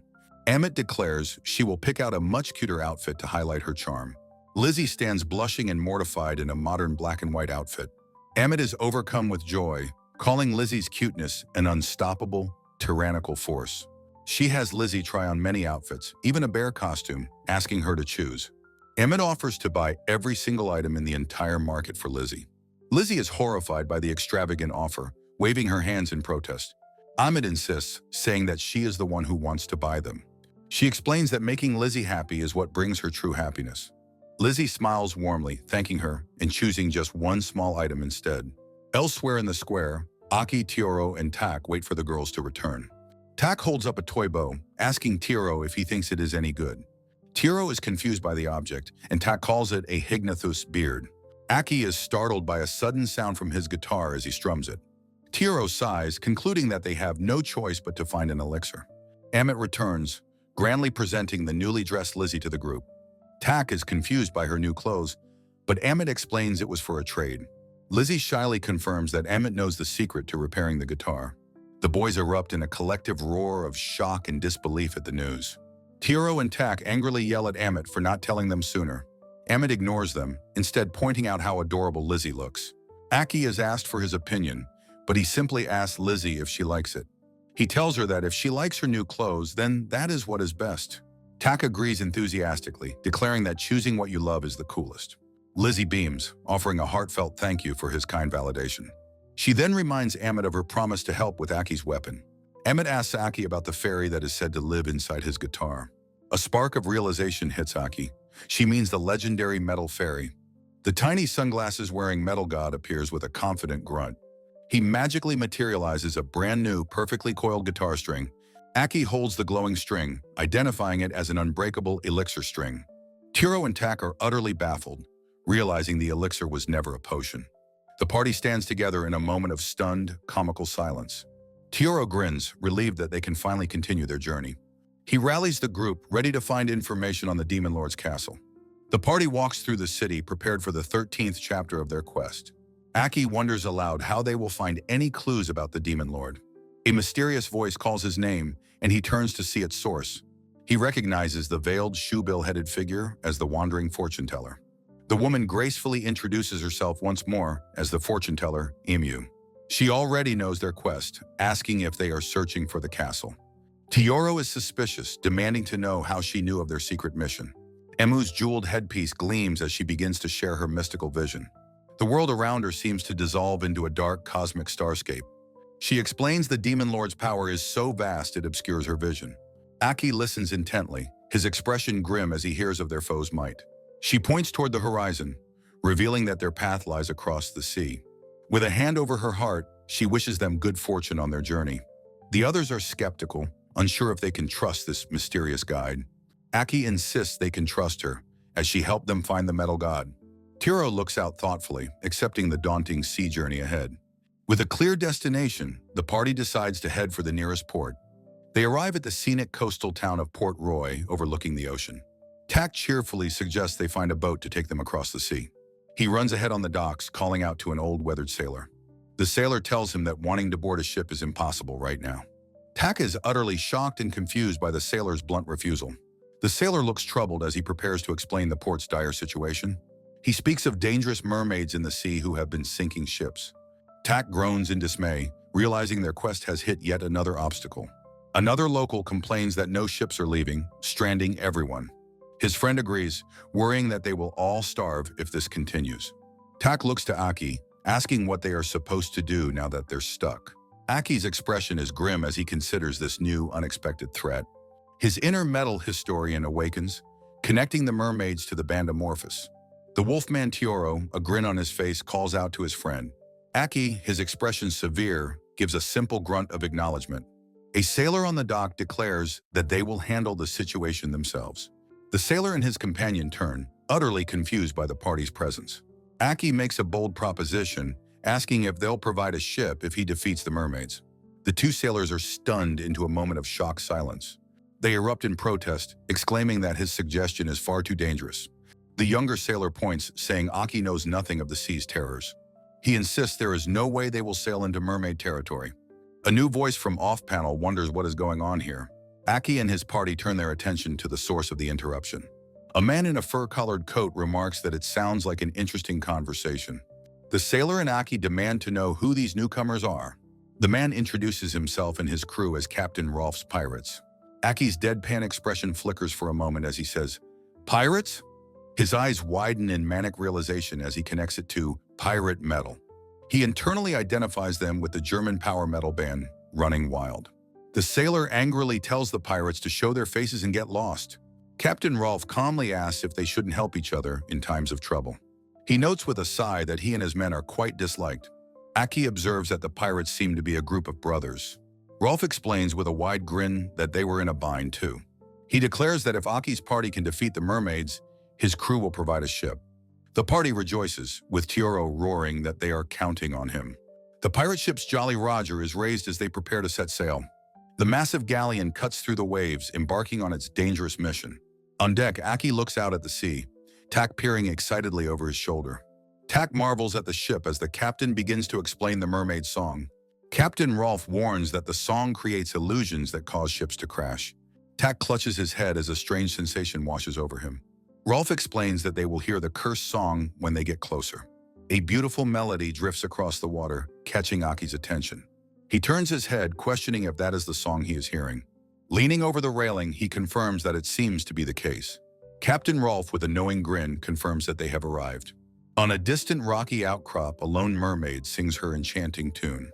Her powerful voice carries across the water, reaching the ship. The party stands on the deck, facing the source of the sound. Lizzie and Tioro are shocked to see that it is a real mermaid. The captain screams a warning not to listen, that it's a hypnotic curse. Tioro and Tak immediately clutch their heads, feeling the song's power. The mermaid proudly declares herself the greatest singer of her tribe. She reveals her song is more than just a simple hypnotic suggestion. The crew cries out in agony, feeling their heads are about to split open. Even the hardened captain stumbles, admitting this is a bad situation. The mermaid laughs, vowing to destroy their brains from the inside. Tioro grits his teeth, realizing they will be defeated if this continues. Tak screams that at this distance none of their attacks can reach her. Lizzie struggles, finding that she cannot concentrate enough to use her magic. Amidst the chaos, Aki stands calmly, his guitar held ready. He unleashes a raw, guttural death voice, a roar of pure sonic power. The mermaid is blasted by the sound wave, her body trembling from the force. She looks on in disbelief, wondering how her own song could be losing. She clutches her head, screaming that the sound is far too loud. Tioro is amazed that Aki's voice completely canceled out the mermaid's curse. The captain, laughing in relief, exclaims that it was an incredible display. The mermaid realizes that if this continues, everyone will be defeated. She worries for the fate of her companions and her people. Aki lowers his guitar, a thoughtful expression on his face. Tak asks what's wrong, but Aki simply stands in silence. He senses that the mermaid has a reason for her actions. He calls out to her, asking if she will share her story. The party gathers on the shore to listen to the mermaid's tale. She explains that her tribe possesses the most powerful singing voices. Because of this unique power, their situation has become dire. They have attracted the unwanted attention of the powerful demon lord. While most merfolk submitted to him, her tribe refused to obey. The demon lord warned them that destroying the merfolk would be easy. He threatened that if they defy him, they will be annihilated. The mermaids were left with an impossible, terrifying choice. She grits her teeth, remembering the terrible pressure of that moment. With a heavy heart, she explains that she agreed to his terms. The demon lord praised her for being a good girl for her compliance. She screams that she understood, but a curse was placed upon her. The demon lord told her his curse ensures obedience, for he trusts no one. The party listens silently to her tragic story of coercion. Tioro remarks that using her own kind as hostages is cruel. Aki and Captain Rolf stand in quiet contemplation of the situation. The mermaid declares she is ashamed but must report her failure to the demon lord. Aki tells her they are going to the demon lord's castle and asks her to join them. She looks up, her eyes wide with shock and a glimmer of hope. Her face breaks into a wide, tearful, and overjoyed smile. She enthusiastically accepts his offer, shaking his hand with both of hers. She declares that she won't let things end this way and will confront him. She happily introduces herself as Maru and says it's a pleasure to meet them. The party welcomes their new ally, agreeing it's a pleasure to meet her. Tak, ever curious, asks what kind of curse she is under. Maru looks away, apologizing that she cannot speak of it. Tioro senses that she has her reasons for keeping it a secret. The pirate ship once again sets sail across the vast ocean. On deck, Lizzie compliments Maru on her beautiful bracelet. Maru thanks Lizzie, a warm smile on her face. She explains it is a family heirloom that amplifies her tribe's song. She tells Lizzie that the bracelet will act as a charm to protect her. The captain announces that they will be arriving at the port city soon. A pirate wearing a mask tells Maru to hide on the ship for a while. Lizzie gives a cheerful wave as Maru pouts from her hiding spot. As they pull into the harbor, the people on the docks demand to know what happened. Aki tells them to rest easy as the mermaid situation is resolved. Captain Rolf proudly takes credit, declaring that they defeated the mermaids. Captain Rolf, with a sly grin, announces to the cheering port that they can set sail. Tioro asks Aki if the pirates can give them passage to the demon lord's castle. The nearby sailors freeze in terror upon hearing the dreaded name. They quickly refuse, explaining that angering the demon lord means certain death for them. Captain Rolf thoughtfully strokes his chin, sizing up the stoic meddler, Aki. He asks if their intention is to go and defeat the demon lord. Aki flatly denies this, stating he's going there to hold a music festival. The pirate captain is left completely speechless and confused by this absurd plan. Breaking into a hearty laugh, he calls Aki a cheerful fellow, despite not understanding him. With a wide grin, the captain agrees to give them passage on his ship. Aki offers a rare small smile and expresses his gratitude. The port of Port Roy comes to life as ships prepare to leave the harbor. Fish-like creatures, companions to the mermaids, now swim freely in the safe waters. Under a starry sky, the grand pirate ship waits at the dock. A raucous party begins on deck, with pirates and adventurers raising their mugs. Lizzie, Tioro, and Aki watch the festivities, noting how happy everyone seems. Captain Rolf smiles as a young boy from the port heartily eats a piece of meat. The next morning, the pirates are full of energy, ready to set sail again. A voice interrupts Captain Rolf as he enjoys a morning drink. The young boy from the port stands before him with a determined expression. He joyfully thanks Rolf for avenging his father by defeating the mermaids. Captain Rolf listens, his usual bravado softening into a gentle expression. The boy tearfully thanks the pirate uncle, vowing to be a great seaman like his dad. The captain looks at the boy, quietly taking in his heartfelt words. He places a kind hand on the boy's head, reassuring him that he can do it. The boy beams with happiness, nodding enthusiastically. Captain Rolf gives a warm, winking smile as the boy's dream takes flight. The magnificent pirate ship pulls away from the docks, its journey beginning anew. Aton the mermaid peeks out from a hiding spot, watching the happy crew. Later, she sits alone on the deck, burdened by the fate of her people. She quietly wonders if she has the strength to stand against the demon lord. Amidst the ongoing party, Aki admits he is not good with noisy crowds. He walks away from the celebration, his shoulders slumped in social exhaustion. Aton finds him at the railing and asks him what is wrong. She looks at him, her expression a mixture of curiosity and concern. Aki confesses that he was always alone during the after-parties for his concerts. Aton laughs, realizing that the powerful man is simply a loner. He reflects on his past, a time when he could not bring himself to trust others. The full moon casts a silvery light upon the vast, dark ocean.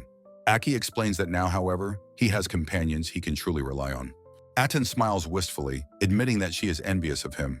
Aki is surprised that she would feel envious of him. She confesses that she's not good at relying on others for help. He turns to her, asking why that is the case. She explains that as a leader, she has forgotten how to ask her companions for help. Aki listens to her, his expression thoughtful and understanding. He thinks of his own friends who have given him the courage to trust. He quotes the wisdom of Joe Eliot, saying one must move forward, not live in the past. Aton looks out at the horizon, contemplating his words. He encourages her to try trusting her companions, even just a little. She looks back at him, a new resolve shining in her eyes. Aki adds that while he's happy to be trusted, he won't attempt the impossible. Her mood brightens considerably, and she thanks him for his kindness. The two stand together on the deck, sharing a moment of quiet understanding. Aki asks her to be the vocalist at his festival, but she is confused by the request. He passionately describes a massive stage where her song can reach the entire world. Her face transforms into a picture of pure, unadulterated joy. She exclaims with delight that she loves both singing and music more than anything. With fists clenched, she declares that she will absolutely participate in his festival.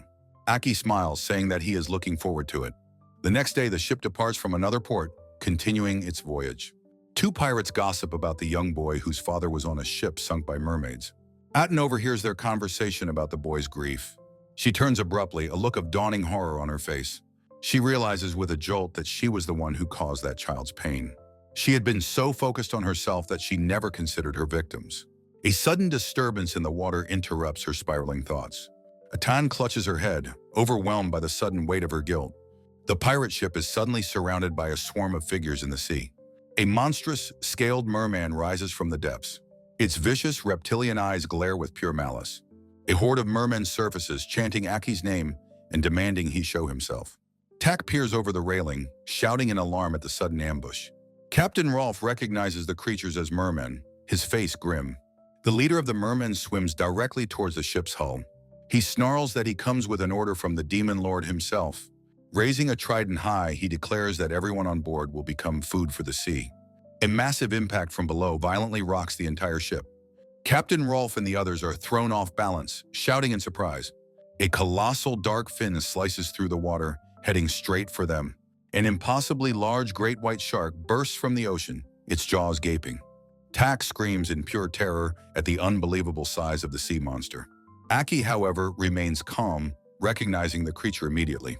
He excitedly identifies the shark with the American heavy metal band, Great White. Tioro lets out a ferocious roar, preparing to defend the ship. Captain Rolf yells in panic, worried about the fate of his precious vessel.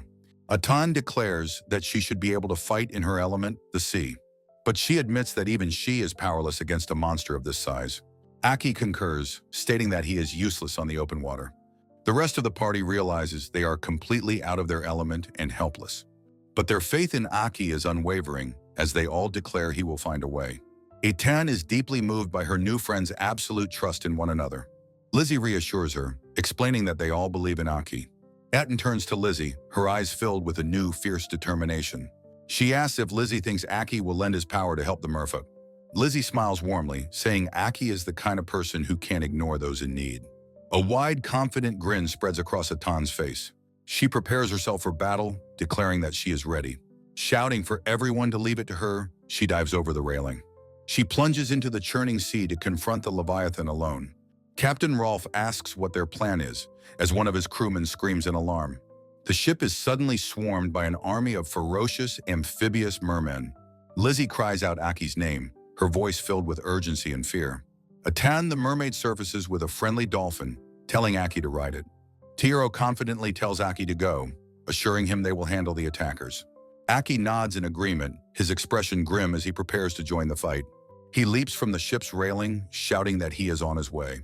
A splash of seawater hits him, and he panics about his precious guitar. The metal god spirit laughs, telling him not to worry about the guitar's durability. Reassured, Aki grins and confidently rides the dolphin across the churning waves. He speeds across the open ocean, quickly catching up with the mermaid Aton. Riding the dolphin feels strangely familiar, sparking a moment of recognition. He realizes he is living out the cover of the Biscaya album, Nordic warrior. A massive wave crashes against the ship as the battle on deck rages on. Aton points back at the ship, worriedly asking Aki about their friends. Aki calmly reassures her, saying that everyone on the ship will be fine. She asks if he trusts them, and he confirms they are his precious companions. The colossal megalodon erupts from the water, its massive jaws lunging forward. The shark's mouth opens wide, ready to swallow them in a single bite. Aki roars that he would rather die than turn down his amplifier's volume. He unleashes his god of thunder, striking the massive shark head-on. The beast is stunned by the blast, smoke pouring from its scorched snout. It thrashes wildly in the water, wounded but still a formidable threat. Aton cheers, amazed by the incredible power Aki just displayed against the beast. A single menacing merman surfaces from the depths, its eyes fixed on them. Suddenly, a vast horde of mermen appears, completely surrounding them. The creatures bare their sharp teeth, their expressions filled with malice. Aki and Aton realize with dread that they are completely surrounded and trapped. Aki's explosion of emotion attack ripples across the water, a warning shot. The mermen are undeterred, their numbers seemingly endless as they close in. Their leader declares that this is the end, by order of the Demon Lord. Aki realizes his lightning attacks are useless against the enemies underwater. He despairs, knowing there are simply too many of them to fight at once. Aton wonders why the Demon Lord is so threatened by Aki's presence. Aki grips his guitar, desperately trying to figure out what he should do. The merman leader taunts them, vowing to kill the mermaids after they are done. Aton is shocked and horrified by the direct threat against her people. She clenches her fist, the pearl bracelet stark against her determined grip. She recalls her duty to protect her tribe, a legacy from her mother. She screams that she will never let them harm her people, her proof of existence. Aki, thinking of his own friends, tells her that he feels the same way. Aton remembers how Aki and his party accepted her and fought by her side. She thinks of Lizzie's kind smile and how she reached out to her. She recalls how Aki encouraged her when she was feeling lost and alone. With renewed resolve, she declares her desire to protect everyone, starting now. Aki looks on, confused, and asks what she is planning to do. She ignores his question, her focus entirely on the enemies surrounding them. She vows to protect her precious merfolk and all their precious people.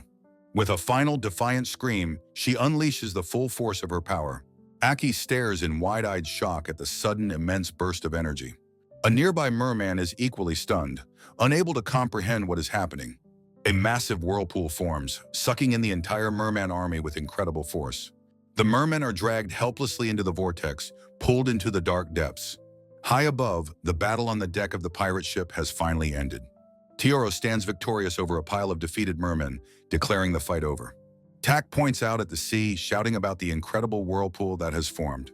Lizzie and Tak hear a strange song and wonder about Aton's companion, Maru. A sudden terrible feeling washes over Lizzie as she listens to the sorrowful song. In the water, Maru goes limp and her body begins to dissolve into foam. Aki watches in horror as her hair seems to melt away into the sea. He cries out her name as she vanishes completely in a splash of sea foam. Aki is stunned into silence, unable to process the sudden, tragic loss. Her body completely dissolves into a cloud of bubbles and fading foam. Aton explains with a sad smile that this is the curse for defying the Demon Lord. Aki desperately asks if there is any way to stop it, to save her. Her own face begins to dissolve, the curse now taking hold of her as well. The process is irreversible, her form slowly turning into a cascade of sea foam. Aki is filled with despair, realizing he has failed to protect his new friend. As she fades, Aton asks Aki to protect her precious companions for her. She also asks him to give the Demon Lord a piece of her mind. With pleading eyes, she asks if he will grant her this final request. Aki, his face a mask of grief, vows that he will fulfill her last wish. With a final radiant smile, Aton thanks him before disappearing completely. Aki sadly apologizes that she won't be able to join his festival now. His eye twitches with a barely contained rage, sorrow, and helplessness. The pearl bracelet she wore is all that remains, sparkling as it falls. On the ship, Lizzie covers her mouth in shock, her friends looking on grimly. Tak grips the railing, his face a mask of pure, horrified shock. The bracelet, a final memento, falls through the air toward the water. Aki catches a sparkling string of pearls in his open palm. He clenches his fist around it, his knuckles white with grief and determination. He stands alone on the vast ocean, a solitary figure against the setting sun. The pirate ship sails on, marking the start of a new, somber chapter. On deck, Aki unleashes his grief through a violent, aggressive guitar solo. He screams into the sky, his music a raw expression of his pain and sorrow. He headbangs with furious energy, his long hair whipping through the air. Tioro comments that Aki has been playing like that for a while now. He tells Tak that everyone is mourning Maru in their own way. A week later, the ship finally arrives at a large, bustling port city. A weary Aki thanks Captain Rolf for his help during their difficult journey. The captain smiles warmly, telling Aki that it was his pleasure. They shake hands with Rolf, hoping their paths will cross again someday. The party walks through the city, which is populated entirely by beastmen. Various animal-like people, including rabbits and hamsters, go about their day. Lizzie notes the large number of beastmen, and Tioro agrees with her observation. Aki mutters the word beastman, a strange thought suddenly occurring to him. He turns to Tioro and asks if there are any seal-like beastmen.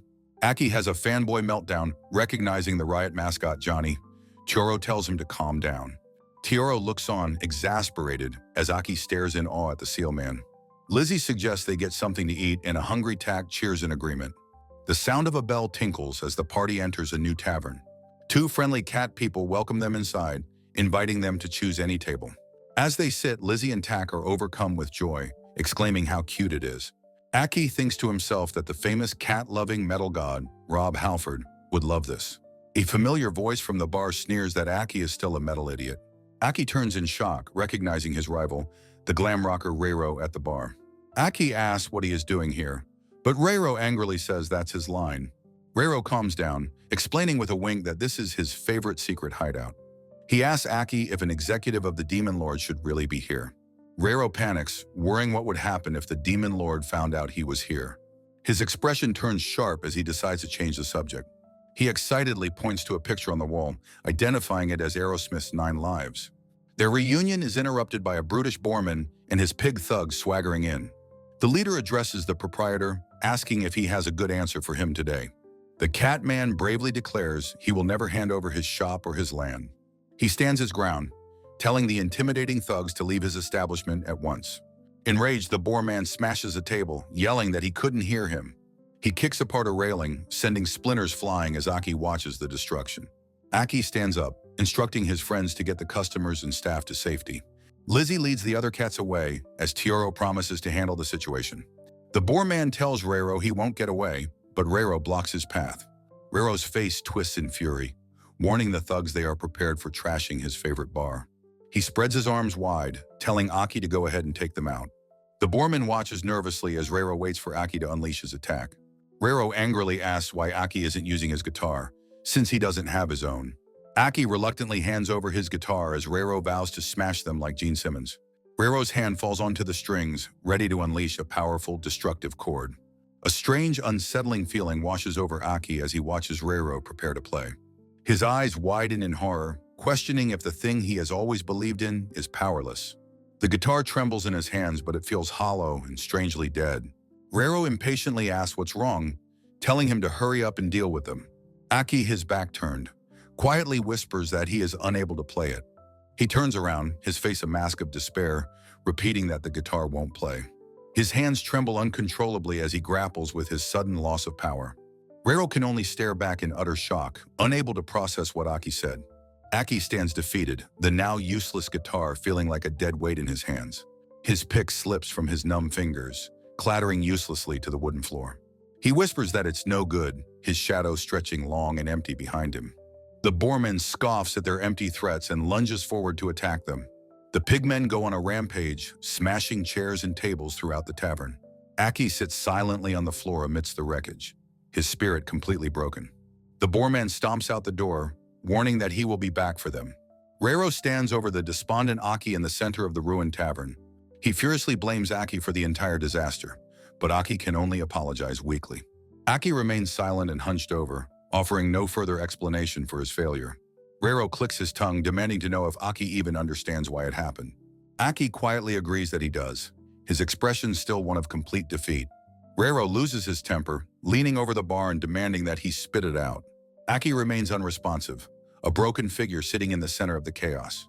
Reiro scoffs, calling him a weakling for crumbling after just one simple setback. Aki looks up, weakly asking what Reiro could possibly understand about his pain. Reiro explodes in anger, saying he thought Aki had backbone but was clearly mistaken. Aki can only agree with him, his head hung low in utter shame. With a final contemptuous kick at the silent guitar, Reiro storms out of the bar. The next day, hollow-eyed Aki returns, the tavern's bell announcing his arrival. Reiro, already drinking at the bar, looks up as his rival enters. The Catman greets Reiro, who asks Aki why he bothered to come back. The Catman suggests playing some music, since there are no other customers around. Reiro begins to make a request, but Aki warns him not to say the word metal. Aki, with a deadpan expression, requests some traditional, sorrowful enka music instead. Reiro does a violent spit take, screaming that he should obviously be asking for metal. Aki looks away, a bead of sweat on his face, muttering the word metal. He stares out the window saying he doesn't want to talk about metal right now. Reiro is completely flabbergasted, unable to believe what he is hearing from the metaller. The Catman's ear suddenly twitches, sensing a noise from just outside the door. He jumps up in alarm, announcing that the thugs have returned to the tavern. The Boarman and his gang barge in, declaring they're here to cause some trouble. The Boarman spots Aki and Reiro, mocking them for still being there. He tells the Catman he already knows that he won't give up the shop. The Boarman grins smugly, saying that he has thought of another way. One of his pigmen holds up a large empty sack with a grunt. The gang begins stuffing the terrified cat people and their kittens into the bags. Reiro and the Catman watch in horror, a shared gasp of shock between them. The proprietor is grabbed, screaming and asking what they are doing to him. The Boarman declares he is exchanging the staff for the shop's deed and land. Reiro catches the proprietor as he's thrown, steadying the dizzy and frightened Catman. The poor Catman's eyes are spinning with swirls from being handled so roughly. Reiro screams for the proprietor as the thugs leave with their feline hostages. He turns to Aki, asking if he's still going to do nothing in this situation. Aki remains silent, his head bowed, seemingly lost in his own despair. Reiro grits his teeth in utter frustration at Aki's continued inaction. He grabs Aki by the jacket, desperately reminding him of his promise to the mermaid. The word promise echoes in Aki's mind, his eyes widening slightly with recognition. He looks down at his guitar, a faint chime sounding as his focus returns. He remembers Aton's final request, protect her people and confront the demon lord. He holds the pearl bracelet, realizing that her dream has now become his own.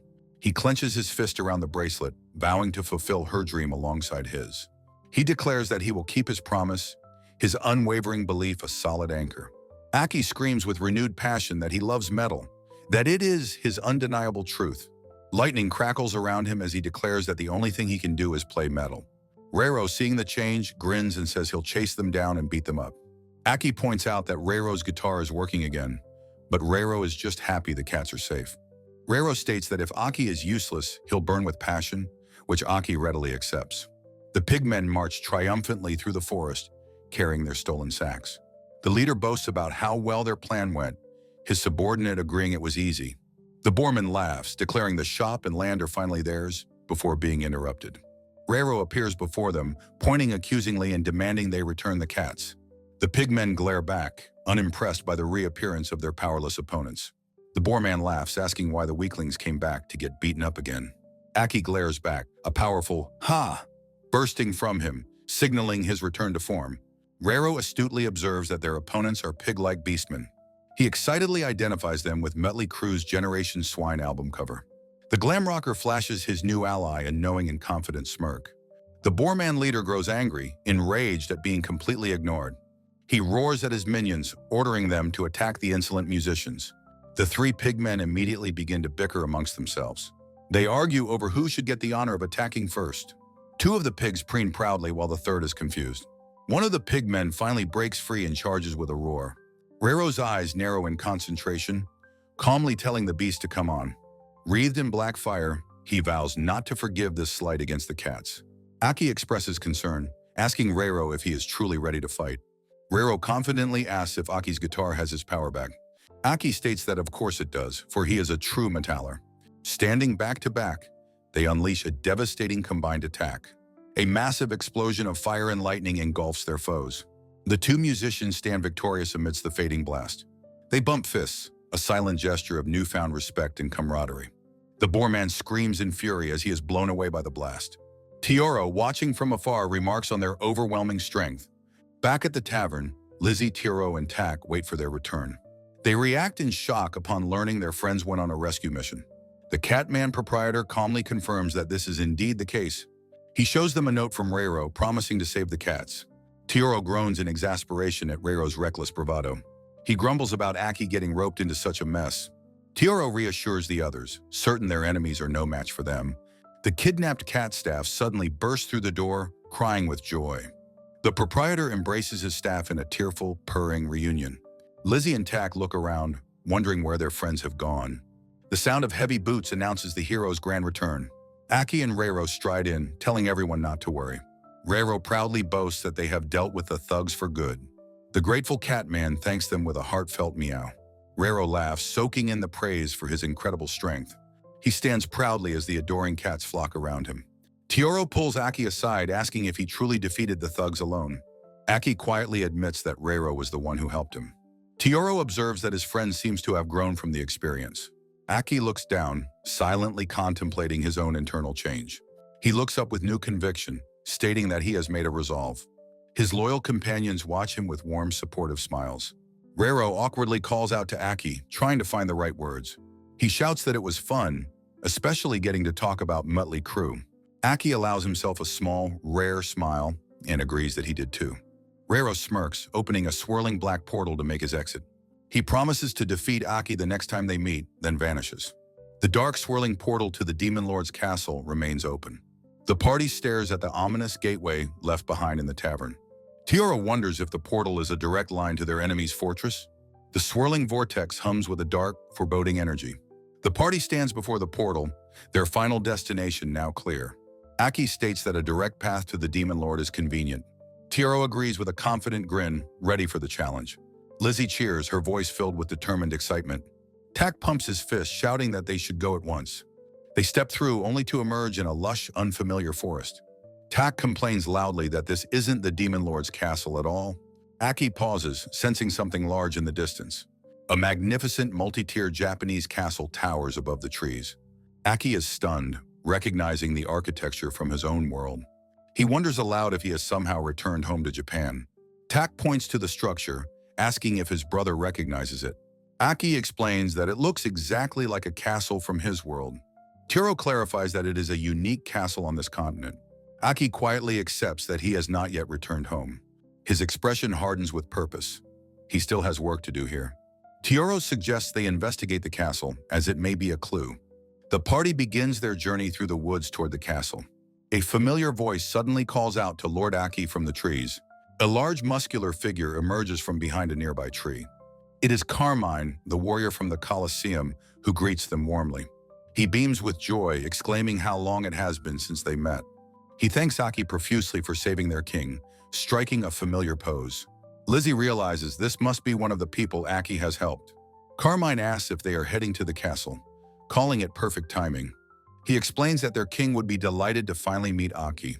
He leads them, explaining how a miasma has blighted their farmlands. The starving people are rioting, demanding the king be put to death. Carmine offers to lead them through a secret passage into the castle. The word miasma fills Aki with a sudden, chilling dread. He remembers the dark creature he fought in the land of the fairies. He was certain he had defeated the Sin Dragon, but now he isn't so sure. The source of the corruption seems to be the castle itself. They enter the castle and Carmine announces their return. A young warrior with dark hair acknowledges Carmine's arrival. His eyes widen in complete shock as he sees who is with him. He runs forward, joyfully shouting Aki's name in recognition. He is thrilled to see Aki, saying he has so much to ask him. A regal voice interrupts, asking if this is the rumored Aki. The king, a majestic eagle-headed beastman named Elka, introduces himself. He says he has heard the stories of how Aki saved their country. He asks if Aki is aware of the grave situation their nation faces. The king then asks if Aki will lend them his formidable strength. He begins to tell them of an ancient sword of legend in their land. It is a holy blade that only a pure-hearted warrior can wield. The party stands before the throne, listening intently to the legend. Aki listens to the description of the prophesied hero with a stoic face. The king believes this sword has the power to dispel the miasma. He dramatically prepares to reveal the legendary sword's name. A glimmer of recognition appears in Aki's eyes as the king speaks. The king reveals the weapon's name, and Aki's face contorts in shock. He realizes it's the title of a song by the Italian band Rhapsody. The king explains they must defeat a great dragon to claim the sword. The word dragon ignites a familiar, intense excitement within Aki. He roars triumphantly, thrilled by the prospect of another dragon battle. His companions sigh, recognizing that Aki's obsession has taken over again. A young voice cries out, telling the king to wait as he enters. A younger eagle man, Prince Aaron, stands at the top of the stairs. He declares that he will accompany them on this important quest. He cannot entrust the legendary sword of his people to a stranger. The king firmly denies his son's request, telling him he will not go. King Elka introduces his son, Aaron, a level 33 samurai prince. Aaron asks his father if these outsiders are truly strong enough for the task. The king assures him they are trustworthy, having saved another nation. To prove his point, the king requests to see the party's levels. He holds up a glowing crystal orb in his large taloned hand. The party's levels are revealed, and the king is surprised by their strength. He asks Tioro if he is from the mercenary village, which he confirms. The king notes with interest that Tioro is from the same continent. A warrior mutters that mercenaries can't be trusted, but is ignored. Tioro remains silent, his expression giving nothing away. The king dismisses the concern, deciding it is fine for now. He then turns the glowing orb to face Aki directly. The result appears, Aki Metaller, level 999. The king squints, confused by the unfamiliar class and the number. His eyes widen in utter disbelief as he comprehends the level, 999. Carmine and his fellow warriors stagger back, shouting in shock. Tak boasts about his big brother's incredible power to the stunned warriors. The king, refusing to believe it, mutters that it is simply impossible. He adds that he has never even heard of a metaller before. Aki feels a familiar wave of annoyance at being seen as suspicious. The king declares the orb is broken, but Tak insists it's true. The king explains the dragon guards the holy sword, a symbol of peace. Only by defeating the dragon will the sword be granted to the worthy. Aaron states he has trained his whole life to obtain that very sword. The king pauses, considering his son's impassioned plea. After a moment, he calls out his son's name, having made a decision. He entrusts Aaron with an ornate key, the final step of the trial. The beautiful gem-encrusted key gleams with an ancient power. Aaron accepts the key from his father with a firm and ready yes. He vows to retrieve the sword and save everyone in the name of justice. The king is grateful as his warriors promise to protect the castle. Aaron announces their departure, and the king wishes them a safe journey. The king watches with a thoughtful, serious expression as they leave. Just as they reach the doorway, he calls out to Aki. He asks Aki to look after his son, admitting he is too serious. He explains Aron's actions stem from love for his country. Aki agrees. The scene shifts to a dark, blighted forest thick with miasma. Two grotesque, oozing slime creatures emerge from the corrupted undergrowth. The monstrous slimes slither slowly towards the party. Aaron and the others arrive, the prince wondering what the creatures are. He swiftly draws his katana as one of the slimes lunges at him. The massive creature attempts to engulf the young prince completely. With a powerful slash, Aaron cuts his way free from the monster. He lands gracefully, sheathing his blade as Tak watches, impressed. Aaron warns them that the local monsters have all become ferocious. Tioro crosses his arms, remarking that the prince is quite strong. Aaron explains he has trained his whole life to get the emerald sword. With his hand on his katana, he tells them not to underestimate him. The party follows the prince deeper into the dying, corrupted woods. Aki asks the prince if he knows what is causing the miasma. Aaron admits with a heavy heart that he does not know the cause. He recalls how the blight suddenly appeared and began to spread. A flashback shows a person collapsing as the miasma consumes them. Now he explains the corruption has spread throughout the entire country. He gestures to a desolate clearing, announcing that they have arrived.